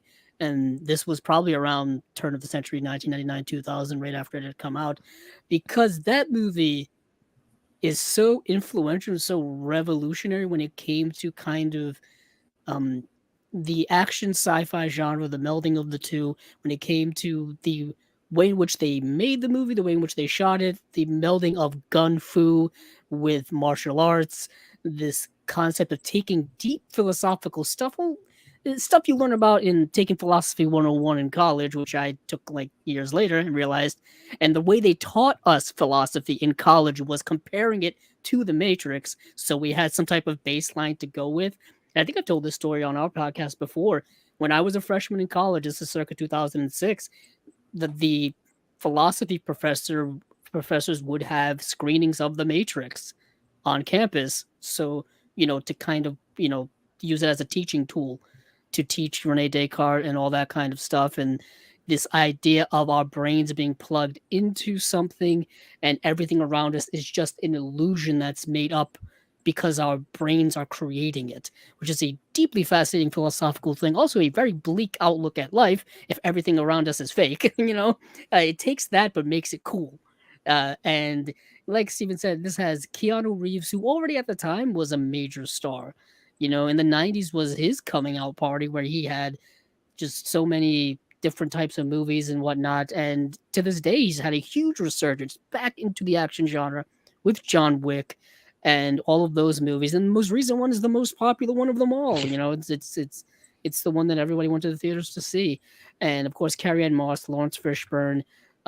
You had Mr. Anderson, Hugo Weaving at the time, who would of course go on to be in other roles, and Joe Pantoliano's in the film.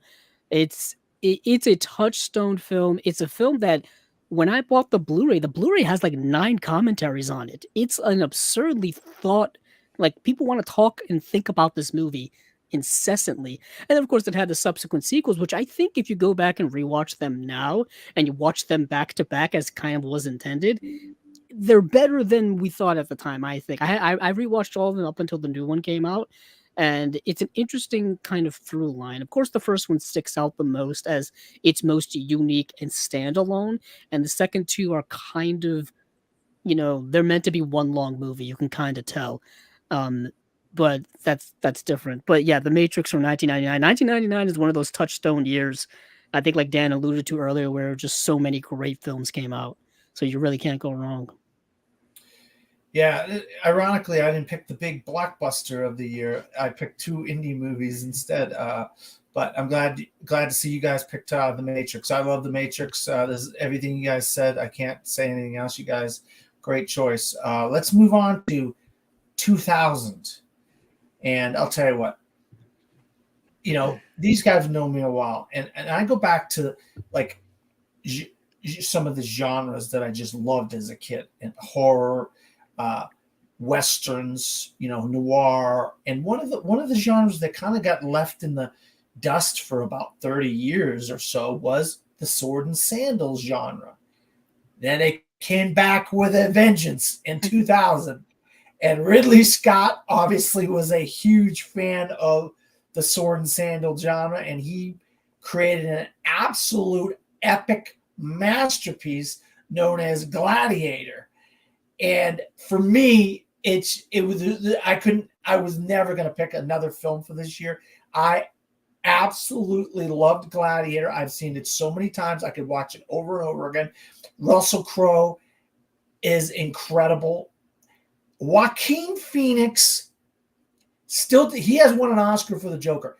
This, to me, is still the best performance of his career as Commodus. He is so nasty and vindictive, and oh God,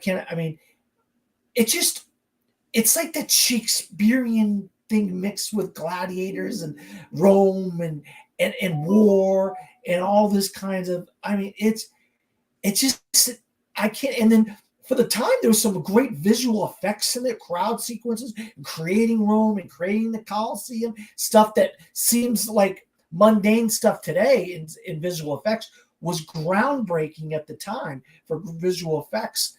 But the period aspect of the sword and sandal genre came back with a vengeance, and I think it's an incredible, incredible film. Russell Crowe deserved that Oscar. If he didn't deserve one before this, he definitely deserved that. And Ridley Scott made probably the greatest movie of his career. It deserved Best Picture. I don't care what anybody says. This movie's phenomenal. Gladiator, 2000. Steven, go ahead. Can't disagree. It's great. It's a great movie. It's, Ridley Scott's, known for these type of epics. He's went back to them many times. And this is probably his best one. But my pick, I decided to go in a direction that I think Andrew's going in the same direction. Yeah, we're going to have the same movie. There's no doubt in my mind. Yeah. You can't, you can see it right there. Yeah, it is. There it is behind my head. From 2000, one of my favorite films of all time, Almost Famous. It's music is a love of my life. It's lost its luster a little bit because I just don't have time for it anymore. But this is a film that's set at the end of the 60s, going into the 70s, which the characters in the, specifically the Philip Seymour Hoffman character says is the death rattle of rock and roll music, that it's over. It's a film that, is a coming of age story. And I'm a big coming of age story. I love films like that. It always is. It's a film like that always brings you that nostalgia that you have about your own self, because we can all relate to being, shy around a girl or being afraid to do something that older people are doing. That you can relate to a lot of the things that happen, even though the circumstances are like maybe something you haven't been through, being a young kid that wants to be a rock journalist, who wants to go meet his favorite band. It might be something that you've done in your life, but you can understand the situations that he goes through a lot through the whole journey, that it can be relatable. And of course, this is a kind of an autobiographical story. And I'm for some reason blanking on the director's name. Cameron Crowe. Cameron Crowe. Yeah. Thanks for the echo in the room. But it's supposed to be autobiographical to his life in some ways. I'm sure there's some liberties there, but just love the music, and the band Stillwater itself is amazing. Yeah. I would go see them in real life. They're essentially a microcosm. They're essentially the Allman Brothers meets Bad Company, which is an amazing combination. So yeah, I mean, I don't want to go. We can't do this show forever. So I don't want to go. I'll take the baton from you, because I do have the same exact movie. Yeah. Almost Famous, from the first time I saw it, instantly became one of my favorite movies of all time. Top 10 favorite, type up there. It's like Steven said, a coming of age film with a young William Miller portrayed by Patrick Fugit. Not really sure how to say his name. Yeah, and he's just like this 15-year-old kid trying to figure out his life, really. And who hasn't been a 15-year-old teenager trying to figure out their life? I mean, the irony of it all is that you don't know anything when you're 15, let alone what you want to do when you grow up. But he wants to be this rock journalist. He loves music through his sister, portrayed by Zooey Deschanel, who gives him that love of music, which is a great kind of little interstory in there where, older siblings passing on their love of something to their younger sibling, something like that. Once again, Frances McDormand makes an appearance in this film as this overbearing, overprotective, but loving mother who just wants her son, to be not normal, but she wants him to be proper. She wants him to be she wants a certain way. I think she wants him to be proper, but I think she wants him to be himself. Yeah, but she does it out of love. She doesn't want his interests in life to be unpractical. Right. She wants everything. She wants him to do practical things. And by what I mean overprotective, overbearing, a lot of it's due to, her love of her son, to protect him from the world. The world is a harsh place, and William is kind of threw himself into the world, literally. He's kind of a babe in the woods, if you will, being so young. And he, of course, meets the great Miss Penny Lane, portrayed by just the absolute wonderful Kate Hudson, who I don't think has ever equaled this performance in her career. It is transcendent in this film. I'm one who's a big fan of the longer cut of this movie, the bootleg cut, which I think gives you a significant more amount of time and stuff and adds more things to this film, just because I want to be in this film a little bit more to me and Andrew fight about it. We fight about this all the time. We don't fight about it, but I'm honestly one of the weird ones that doesn't like the bootleg cut. Like, ironically, I think I've seen the bootleg cut more times to where I can't differentiate between the theatrical and the bootleg for the most part. I mean, it is a significant amount of more time, isn't it? 30 to 40 minutes or something. It's a lot more extra footage. I just think that I think. I get what you're saying. I like the world. I understand wanting to live in it more, but the movie doesn't flow as well.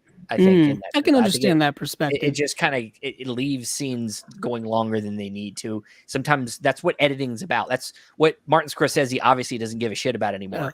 Did you just see his new movies 3 hours and 45 minutes? Movies gonna be almost 4 hours long. Yeah, brilliant, amazing. He needs to just do mini series instead of doing movies. I guess for the most part. But back to Almost Famous. Miss Penny Lane, portrayed by the great Kate Hudson.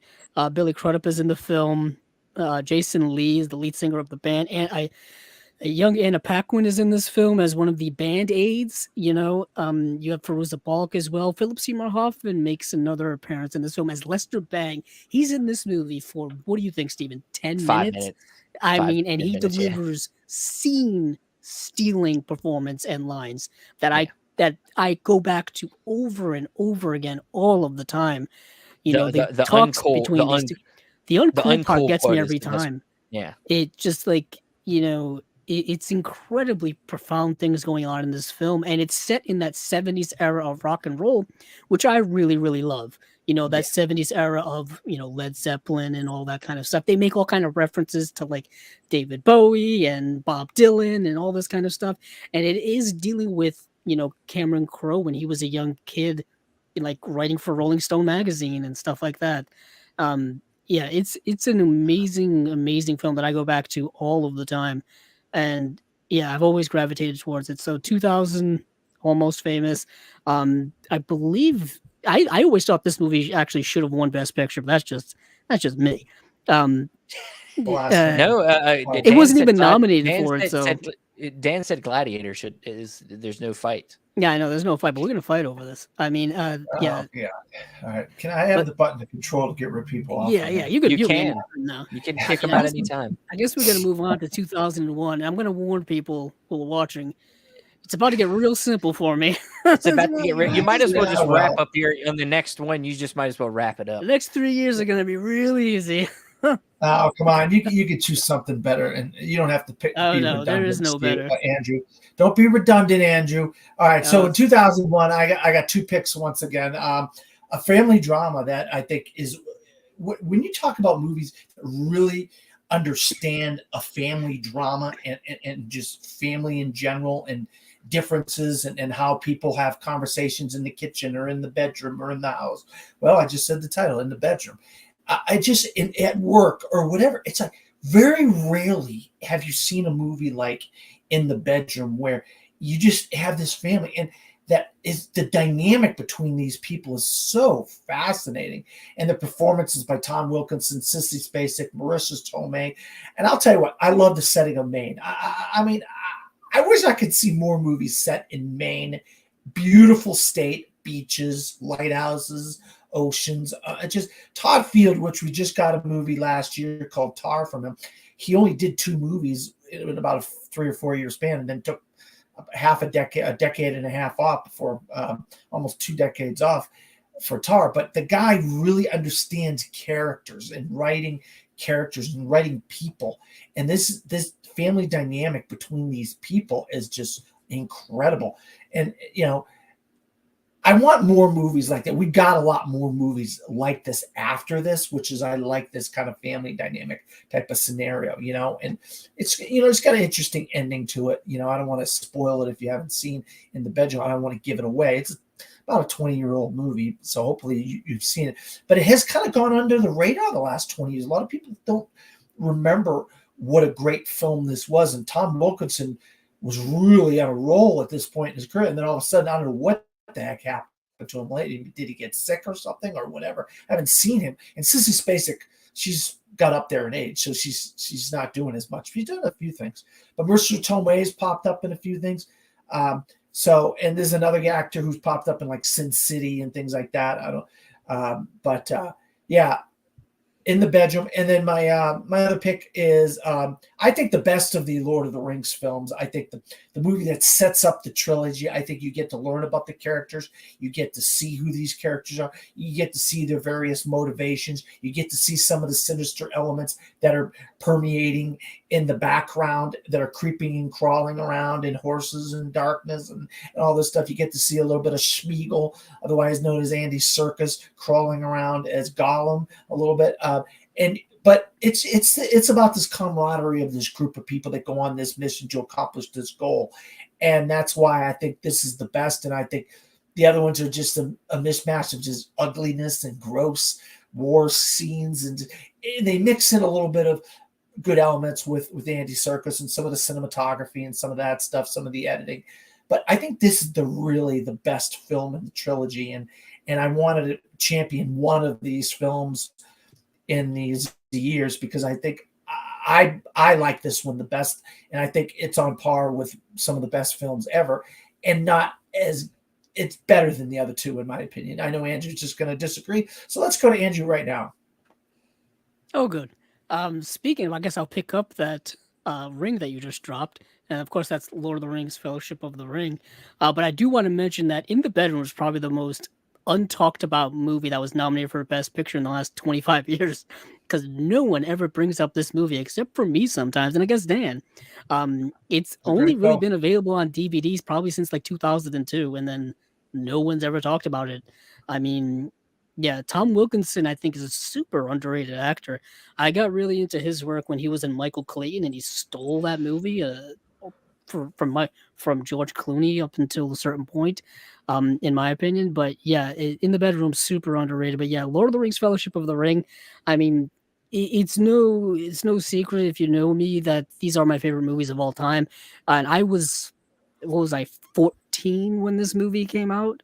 And being a young person who had read all these books, who had been just really a big fan of all this, and just being a big lover of fantasy in up until this point, and then up until my adulthood now, these films, specifically Fellowship of the Ring, really kicked off this putting mainstream into the public consciousness in a big bad new way that I think kind of went away in the 90s to a certain extent. In the 80s there was a huge boom of like fantasy and sci-fi stuff and whatnot, and then the 90s things I think changed mainstream wise to going into action and stuff like that and comedies.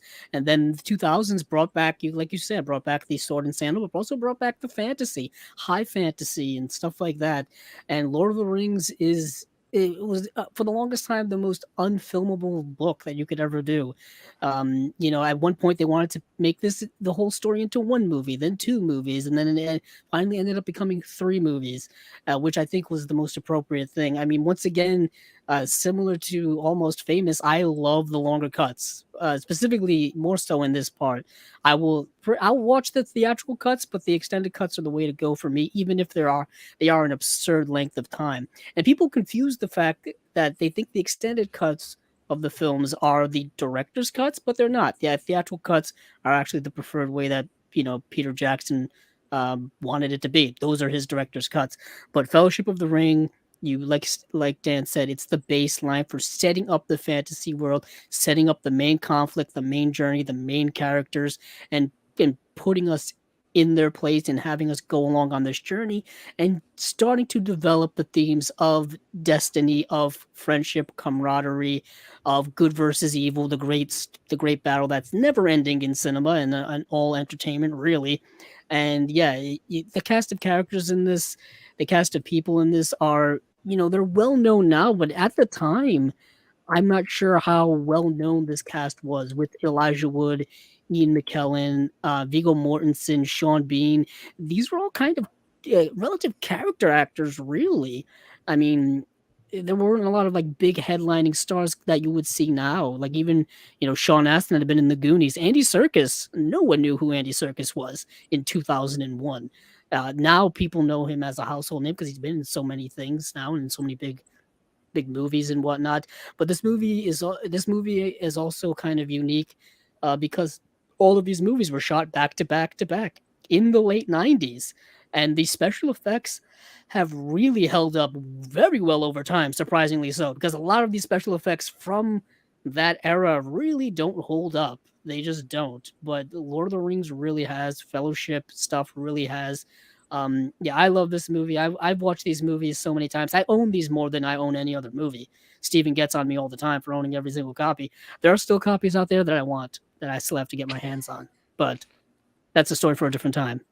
And I will just want to say, Ian McKellen, I think, was robbed. I think the guy should have won Best Supporting Actor, but the problem is he was going against Benicio del Toro, and Benicio del Toro had been given performances for a decade that were fantastic, going back to The Usual Suspects. And I think this was his opportunity to really win his first and only Oscar. And I think it's the only acting a nomination the Lord of the Rings ever got. And I think God, I just wish Ian McKellen had won an Oscar for this. So it would have been great. A fantasy character winning an Oscar would have been just groundbreaking for the time. But what are you going to do? Unfortunately, we didn't get it. So, Steven, go ahead. Starting off, haven't seen Into the Bedroom. I've never seen it, so I can't. Or In the Bedroom, sorry, never seen it, so I can't speak to it. And yeah, Fellowship is always one I've really liked as well. I've always been more partial to Two Towers. It's probably my favorite. because it has some of them ugly war scenes that you're talking about. I really love the Helm's Deep. Helm's Deep is kind of the one that the battle that everybody, because it it has the great ending of seeing Gandalf at the top of the hill and rushing down. Just that whole thing was amazing. And yeah, but I get why Fellowship is a favorite of Dan. I mean, I get it. It does set up the world. It introduces the characters. It feels more like a beginning to an end. But of course, there's a lot more story to tell. But the direction I went in is a film I did once again watch a lot growing up, and he's one of the lead actor in the film is an actor that was pretty essential to my. I talked about Robin Williams being probably my favorite actor. This guy was right up there. He was an actor that I was very and still love. Just not as good. He's not doing as many things lately that I like. But Jim Carrey. This is a film that I think was one of his, big swings, going a more dramatic route, and that's the film The Truman Show, directed by Peter Weir, Australian director. We did eventually have another movie that tried to kind of repeat the same thing, but do it in a more direct way with Ed TV, which with Matthew McConaughey. But this is a film that kind of was ahead of its time about. We had MTV, we had a lot of reality stuff going on, so it was on people's minds. But I feel like with this film, I mean, even just the idea of where social media is now, and just kind of living our lives through screens, and looking at this character Jim Carrey plays, he doesn't know he's living in a world that is being used as a reality show, and so. But everybody else does around him. Everybody else is living this fake life. And it really just plays on a lot of concepts of people's sense of wanting to get their entertainment through people's normal life. But the people watching this show know that it's not real. But we get so much entertainment out of seeing people struggle and find ways to, compare our lives to their lives. And then there's the moral stuff you got to think about when it comes to this movie, where they took somebody at their infancy and put them in this fake world where they do things to him to make him go through things and cry and have ups and downs in his life. And it's like, there's just so much to this movie that I think was ahead of its time, concept wise. And, you have actors also like Ed Harris plays kind of the head of production on this show. Laura Linney plays Jim Carrey's wife. And it's just a roller coaster of a movie. It has what's the quote from the movie? I always I used to quote it all the time, but if I don't see you later today, good morning, good night. He says something like that. I think is like the main line. But Jim Carrey, I think, took a very, this time was taking some swings in his career. He'd of course been known for being a comedic actor, usually playing very goofy characters. But he had a period in here where he played some very interesting, serious roles, whether it was Sunshine of a Spotless Mind or Eternal this Sunshine. film. Yeah, Eternal Sunshine of the Spotless Mind, or this film, or even films like The Majestic, which I think is pretty underrated as well. Or even, I know I'm missing one. There's another one in there that was a more dramatic role, but I'm missing it. But I'm not going to say Number 23. That was not a good one. But I just, Truman Show is kind of a movie that I it might have been directed. I got nominated for Best Picture, I believe, right?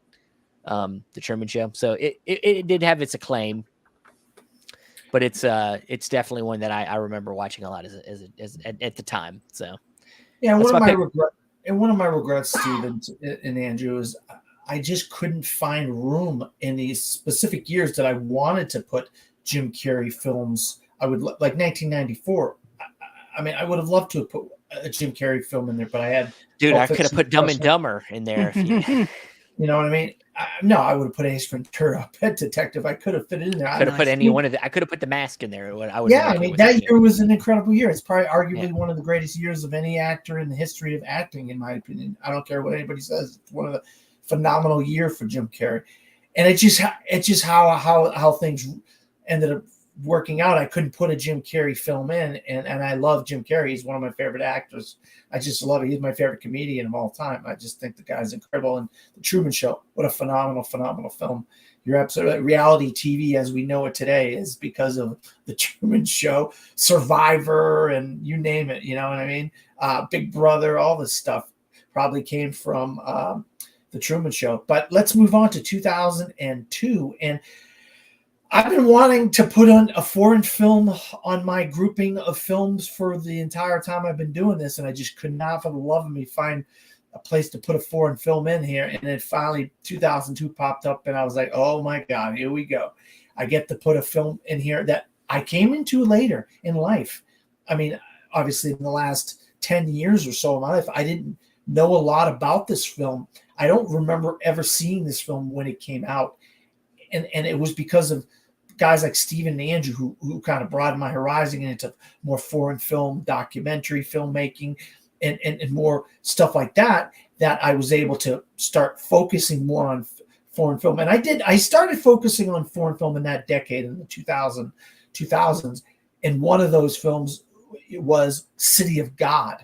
And City of God is a movie about a bunch of kids in Rio de Janeiro who are just trying to make it in life and trying to rise up above this slum that they live in. And while all this is going on, there's gorgeous cinematography. I mean, they call it the City of God. This place looks incredible. It's gorgeous, but it's so ugly and so just nasty. So much nastiness is going on. And these kids are just trying to crawl out of the gutter and they get guns, and there's power struggles and all this kinds of stuff. And I mean, you say masterpiece, masterpiece is overused. It's not overused with City of God. This is an absolute masterpiece of filmmaking. And that little line at the bottom of you reading subtitles, just because it's a line at the bottom and you have to read, doesn't mean it's not good. Doesn't mean it's bad. Bong Joon-ho's right. This movie is incredible. If you have not seen City of God, I don't know what to say. Please go out and see this movie. It's a masterpiece. Steven. It's one I have tried to watch and never have finished, so I'm not even going to talk about it. It's one of the movies where, like, every time I've tried to watch it, I've like been like, okay, I can't. I'm not in the mood for this. It's because it is a hard movie to watch, and it is a hard movie to like get your mind in the right place to watch. But also it was just always circumstances. I think every time I've tried to watch this movie, it was like late at night, and I'm like, why did I start this movie? So I get around to it eventually. But so my pick, I wanted to make sure I got a horror film in on my list, because horror is always something that I've always loved, and it needed to make its way on here. And honestly, when I thought about horror films of the time and horror films that I really watched a lot in that time, and of course, because it's from such a great filmmaker, I had to put it on the list. And that's Danny Boyle's 28 Days Later. It's just it's become, I think, one of the seminal films of that genre. I think when you think about zombie films, or in this case, Rage Virus, because, he kind of finds a way to separate what we see when it comes to the genre. A lot of times we're used to the slow moving zombies that American films typically popularized, but the British zombies tend to be, the quicker zombies. They're ones that can chase you down, and it's honestly a lot more frightening. And when this film came out, it was shot on video, like very lo-fi, and we had Cillian Murphy, who was kind of starting to bust onto the scene, and he stars in this film, and of course, The Walking Dead steals this completely. I believe the comics hadn't come out yet, so definitely stole this completely. Where he wakes up in a hospital, the apocalypse has happened, and he wakes up and he starts walking through the city, trying to figure out what the fuck's going on, and then she just finds out just organically that hey, look, it's a priest. He'll help me. And like fucking starts chasing him. He's like, fuck, I gotta get the fuck out of here. So yeah, terrifying film. Brendan Gleeson also in the film is somebody that helps him along the way. And then as we get deeper into the movie, it starts getting more and more into the human aspect of everything, the horrifying human aspect of this new world we're in. Not just that there's these rage zombies, and that's scary enough, but now you have humans. What are humans doing in the meantime? And you see that horrifying reality as we get towards the end of the movie. So I just think 28 Days Later is a film that is kind of a staple horror film in general. So yeah, that's my 2002. Andrew? To no one's surprise, I'm going to be choosing a film that you're probably going to assume I'm going to choose, but I do want to comment on what you guys were talking about. City of God is probably one of the Mother of God is one of the great masterpieces of the last 20, 25 years of cinema and filmmaking, in my opinion. It's an incredible film that you could really attach yourself to, because it's so moving yet so horrifying at the same time, and it's just an incredible movie. 28 Days Later is actually a movie I think I watch every single year around Halloween, or at least in October, just because it's become that much of a kind of seminal rewatch for me. Coincidentally, I think I saw 28 Weeks Later in the movie theater, and I hadn't even seen 28 Days Later yet. And 28 Weeks Later is the sequel to 28 Days Later, and not directed by Danny Boyle. It's got none of the characters from the first film. No. It's just set in the same world. Yeah. But similar things happen. There's a rumor there might be another one. They've been talking about that, I think, for the longest time.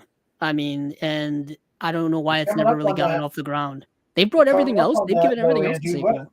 We're coming up on 28 years later. I know, at this point, geez. Well, I mean, we would need to do months next, 28 months later. But I'm just saying, it's like, how long has it been since the first film? What, like 21 years? Didn't the first film come out in 2002? Yeah, 21 years. It's absurd.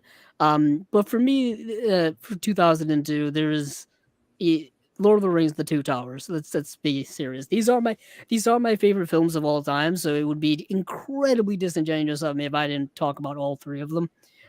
These films, growing up for me, I watched them over and over on DVD. They were some of the first DVDs I ever bought. The extended cut I bought on DVDs, I still have those, and I just watched them over and over again. That was all I watched when I was in high school, was Star Wars and Lord of the Rings for the most part. When it came to movies at home, I went to the theaters a lot to watch a lot of stuff, but I watched these movies kind of over and over again. That was my weekends. I wasn't cool. I didn't have a lot of friends. I wasn't either, cool. I didn't do anything. To this day, I still stay home on the weekends and watch movies. So things haven't really changed that much. Ironically so, but The Two Towers is the middle film in this trilogy, and it's the meat in the sandwich. It's the part that's transitioning you out of the first film into the climactic third film, but it's got to still stand on its own in a way.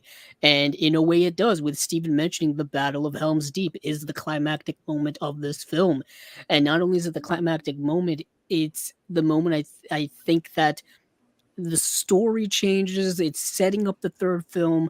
Our heroes are at their stretched to their very limits, where they could possibly lose it all, but they got to pull it out in the end. And this is the twist. The comeback trail is now starting for these characters on their journey. All of them are making this resurgence after being pushed to the brink of destruction. This is epic filmmaking upon epic filmmaking in these films. It brought back the concept of the epic, the 3-hour film, the event cinema, sitting with your popcorn and your soda, not wanting to go to the bathroom for 3 hours in the movie theater. It brought all of that back. Really, it did. And I don't think it's been really quite equal since, but the superhero genre, comic book superheroes that have kind of put themselves in that place in a way of being this mainstream blockbuster big time stuff. But the Two Towers for me, there's so much character stuff going on in this film. You know, the characters are really pushed to their limits. Viggo Mortensen, I think, really stands out in this film even more than the second one. This is when his character comes into his own. This is when the other characters have to make critical decisions on their own personal journeys. I mean, this filmmaking and this story writing and trying to keep all of this stuff together as a director and filmmaker is really hard stuff to pull off. And it's really hard stuff to also have it pull off to maintain for 20 years in filmmaking to the point where everything else is still compared to it when it comes to this stuff. So it's genre filmmaking at its highest. It's putting fantasy on the mainstream on an epic level. I mean, this is stuff that just really invigorates me, and it's done so much for so many people, I think, as well. But let's move on now to 2003, which is the final year of this journey on Dan's leg of his life. Yes, it is. 2003. Look, I would have loved to have talked about both of these films together if they had both come out the same year. But unfortunately, they came out 6 months apart, and one came out in 2004. So I can only talk about one of them, and that is Kill Bill Volume 1. Arguably, I mean, Kill Bill Volume 2 is a great film. There's no doubt about it. I think I actually prefer Kill Bill Volume 1 because there's more battles. There's more of the bride's story coming into her own as this badass woman, and you have the Crazy 88. You have Lucy Liu, and you have Vivica A. Fox, and you get introduced to a lot of the Snake Crew or whatever they're called. They're all named after snakes, and you had Fox Force 5, the Fox Force 5. Yeah, isn't it the five Venoms? Yeah. Snake Crew, whatever they're called. You had Daryl Hannah in here. You had Michael Madsen in here. You had some really cool character actors that kind of get a chance to really ham it up and do some crazy. And you have the Chuck. I'm sure that, this is the kind of Chuck Steven would have. I can see Steven driving around North Carolina in this truck. You don't know me as well as you think you do. Then you talk about that big ass yellow truck. Talk about the pussy wagon. The pussy wagon, right? Yeah, I'm not driving. I'm kidding with you. I'm not driving the pussy wagon. Trust me. I think it's gonna be guzzling so much gas. Yeah, I don't have that kind of money. You don't need any gas guzzlers the way gas prices are. But yeah, and then using her pinky toe it's just so much just incredible stuff. And Tarantino really takes the samurai genre and just makes it his own in this film. And from what I heard, there was some really rough times behind the scenes for Uma Thurman, and I feel bad for that, but we got in phenomenal movie. And what can I say about Kill Bill? I already said. Going back to Steven here. Or Andrew, I don't know. Steven, go ahead. Didn't matter. I mean, we know Andrew's going to say what he's going to say. Why don't you go ahead? Go ahead. Andrew. Yeah, let me just get this out of the way. Yeah, it's going to be Lord of the Rings: Return of the King, the epic ending to an epic franchise. It's the culmination of good versus evil. It's this movie. This is probably my favorite movie of all time. If I had to choose one singular film, really. Wow. Give me the extended cut of this and just leave me alone, and that's like my happiest Friday or Saturday nights. Maybe some pizza or popcorn or whatever, and then just go away.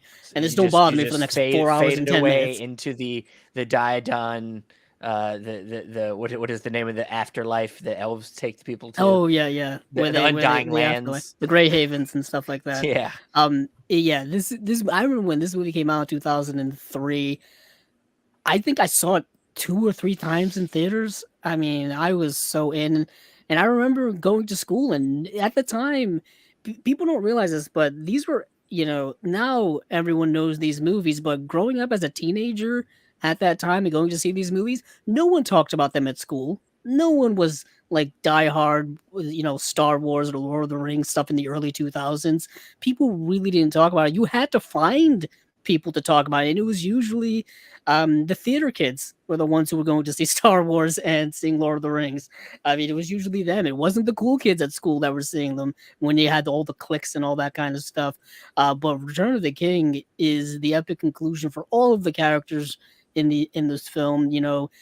Getting to the main quest and just finally fulfilling the main quest, but it's also kind of like shows you it's the journey, not necessarily the ending, is the best part of the story, because you finally get to this climactic ending. But damn, it's just an incredible journey getting there, and the set pieces in this film, the battles in this film, the way in which they're created with the use of practical effects as well as CGI, and the blending of the two to the point where you can't quite tell. Peter Jackson tried to kind of go back to this world with the Hobbit films, and he was never able to get that mesh of CGI and practical. And I think he led way more towards the CGI, which was to the detriment of those films. Not to say I don't like those films; I'm actually a defender of them in general, but it's just I don't think epic filmmaking has quite reached this level anymore. I mean, everything is done really heavily CGI to the point where we're seeing that the cracks are there and all that stuff in movie making. That's a whole different story. But I've loved this movie to my heart's content. Um, I've watched it, like I said, so many times. Just the uniqueness of it and the catching of lightning in a bottle. The thematic stuff of good versus evil, friendship, and things like that, conquering the evils of the world and all that kind of stuff. It's really tales of as old as time, if I can quote Beauty and the Beast. I was But going to that's my say a 2003 pick. 1991 movie we missed out. I know we missed that one. Jeez. But that's my 2003 film. Steven, take this banner away from me before I start talking for 4 hours. I will do so, sir. So I'm going to finish this out on a, let me say, rockin' note. It's So that time. As I said back Many moons ago. earlier, I had a Linklater film on my list, and this is a film I to this day still love to quote and love to talk about all the time, and that is one of Linklater's mainstream films, School of Rock from 2003. If he did any, he's done a few films that have been more in the mainstream, with big studios. I think this is probably the best one. I think he's a filmmaker that tends to pop into the mainstream to make some money so they can go do an indie project, something on his own, and this one where he worked with Jack Black. And of course, this essentially is the Jack Black show. And he's playing himself, and he's playing this guy who is a slub who's, sleeping on his friend's couch. And you got Sarah Silverman is his friend's girlfriend who's just looking for a reason trying to get him kicked out. And so his friend is Mr. Schneebly, as we know him, is a substitute teacher. So one day Jack Black takes the call of a job and goes in and pretends to be Mr. Schneebly, or Mr. Schneebly, as he likes to be called.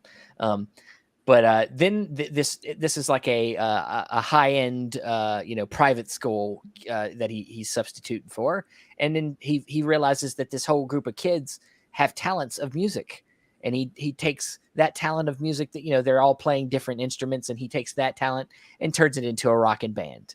And if I didn't say before, Jack Black, of course, is playing. His character he's a guy that's living in the past. He's trying to be in a rock band. And he just got kicked out of his band at the beginning of the film. So he uses these kids to create a whole new band that eventually is called the School of Rock. And it's just such an endearing film. It's such a fun film. It's for all audiences. Adults and kids can enjoy this movie. And it's got some really fun, really good music, really fun. This was the type of music I grew up listening to, classic rock, your AC/DCs, your Led Zeppelins. They actually got Led Zeppelin to allow them to use one of their songs. Yeah, the immigrant song. And Led Zeppelin was always notorious for not allowing their songs to be in movies and used in commercials and things until more recently. Now it seems to be pretty open.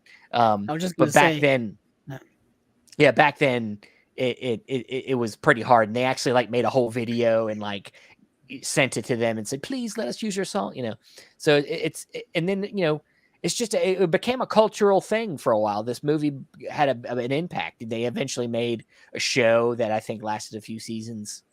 And I think they did a musical on Broadway for a little bit. They did a whole on stage thing with it. So it was a very popular thing. And they did a reunion thing where they came back, I think 15-year reunion or something like that, and did a whole like live show and redid some of the songs and stuff. And it's just such a fun, endearing movie. I love the movie. I know the songs. I could sing you the songs. That's how much I've watched this. What's great about the movie too is that also at the heart of it is like Jack Black's character is like trying to uplift these kids' lives, like make them really see the value in themselves as well. Yeah. You got all these kids who all have different personalities and different roles, and it's really endearing when it comes to the role that adults play in, the lives of educating children, not only when it comes to academics, but also, of themselves on a personal level. Incredibly endearing film. Just I mean, these kids, like you said, they're all different, coming from different backgrounds. They all have, a lot of them are all having personal issues, and they don't, as you do at that age, you don't have a clear sense of your identity. As who you want to be, who you want to be perceived as, how you want to be perceived. And he helps give them an identity, give them something to feel confident about themselves. And they all come from like a place of privilege. So their parents are really not viable places for them to be any type of self-identity or any type of uniqueness. Like their parents are sending them to this posh private school so that they'll become like lawyers, doctors and lawyers and things that they can't decide on. They're not getting the chance to decide on their own. Yeah, so, I mean, everything is kind of tailored for them. The way they look, where they're going to school, how they should act, and Jack Black's the complete opposite of that. Yeah, he's the punk rocker. I mean, it's a punk thing. He comes in, he just tears down the establishment, and there's a lot of great. Joan Cusack is great in this film. I was gonna say Joan's great in the film too, and it's just. Isn't Dave Grohl in there at the end? No, I think you're thinking of the Tenacious D movie where he plays the devil. Yeah, there's that, but there's also the Muppet movie he pops up in too. But I thought they were missing a drummer and they needed a drummer, and he ended up coming in. Mm-hmm. Okay, never mind. No, they don't. There's no scene with missing a drummer at the end of this movie. Okay, all right. But there is a great performance. They go into a battle of the bands at the end of the movie, and there's great performances. Yeah, and they sing like AC/DC. It's a long way to the top if you want to rock and roll. At the end credits, yeah. It's just such a fun movie. I could go on forever about it. Don't let me start singing the songs because I'll sing the songs. No. Yeah, I love this movie. I'm a big fan of once again another director. It's just hard to fit 15 films in every year. I'm stretching it. You don't have to defend why you didn't have certain movies on your things. All of us didn't have a lot of things on our list because we're only trying to have one or two. So But I love School Rock. I just think it's one of the ultimate underdog type storyline. And if you're a rock and roll fan like I am, you're in love. You're in heaven with this movie. And Jack Black having a resurgence this month with Mario and The Mandalorian out, and he might get nominated for an Oscar. You heard it here first. I was just gonna say he could get nominated for an Oscar, and if he gets on that stage and gets to sing Peaches, I think it's going to be one of the great Oscar. That song as of right now, as we're recording this in April of 2023, is in the Billboard Top 100. Coincidentally, we're talking about a movie with Jack Black doing music, and he's still rocking out somehow. This is what I want. I want to have Steven sing his daughter to bed each night, singing Peaches, Peaches, Peaches, Peaches. I didn't think you were going to throw that one at me. I haven't heard the song, so I don't know. But it's the highlight of that movie. Oh, Steven, you're gonna never gonna get this song out of your head. You're gonna be singing it the rest of your life once like you a hear it for the 2-minute first song. time. It's such a great song. I just would love. This is what makes the Academy Awards great. These type of things that could getting him up there singing this song. I mean, it's gonna be a moment. It's I'll gonna be tell one you of that those crazy if they want the moments. rating, if they want to bump up the ratings, they'll do it. Yeah, that's what I'm saying. These are the type of things, But so we've come to the conclusion. I knew it was going to be longer with these guys because it was three of us instead of two people. But I really appreciate all the great choices you guys made. Some of you made similar choices to me. Some of you didn't, and either of you didn't, and stuff like that, which I don't mind, which I think is great. It was the philosophy of why you picked what you picked was great. This is a celebration of my life in films, but I wanted to celebrate it with my friends, people that I respect and care about. And you guys are two people that I respect and care about. You guys have really been a big influence on me over the years in my career as a filmmaker, as a film critic, I should say, film critic, not filmmaker. I'm not a filmmaker, but and seeing how you guys have thrived since our relationship has blossomed years ago is fantastic as far as I'm concerned. And I wouldn't have.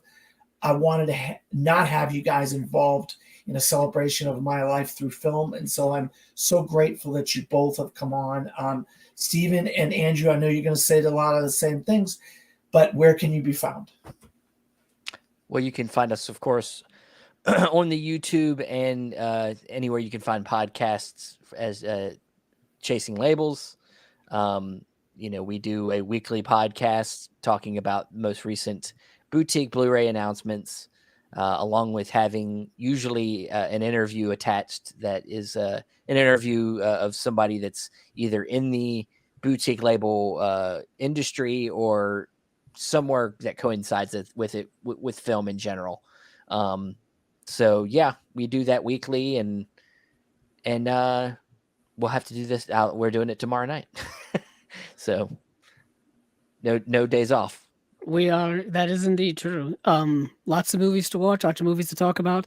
But you can find me on all of what Steven was just saying, but also, of course, on Twitter at Kepzilla06. Subscribe to the YouTube, Chasing Labels. We're on Apple Podcasts, Podbean, Spotify, all those places. And you can find me at Dan Skipbound on Facebook, Twitter, Instagram, Pinterest, Letterboxd, whatever, or some variation of DP Skipbound or From the Fourth Row or whatever. Also, I'm a film critic in Orlando, Florida. I write for two websites, disappointmentmedia.com and fromthefourthrow.com.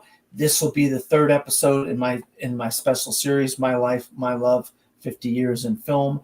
And I just can't say enough about how much I love these guys and how much they've been part of my life, and I wish them all the luck in the world going forward. And everybody, take care. Thanks, Dan. Thanks for having us.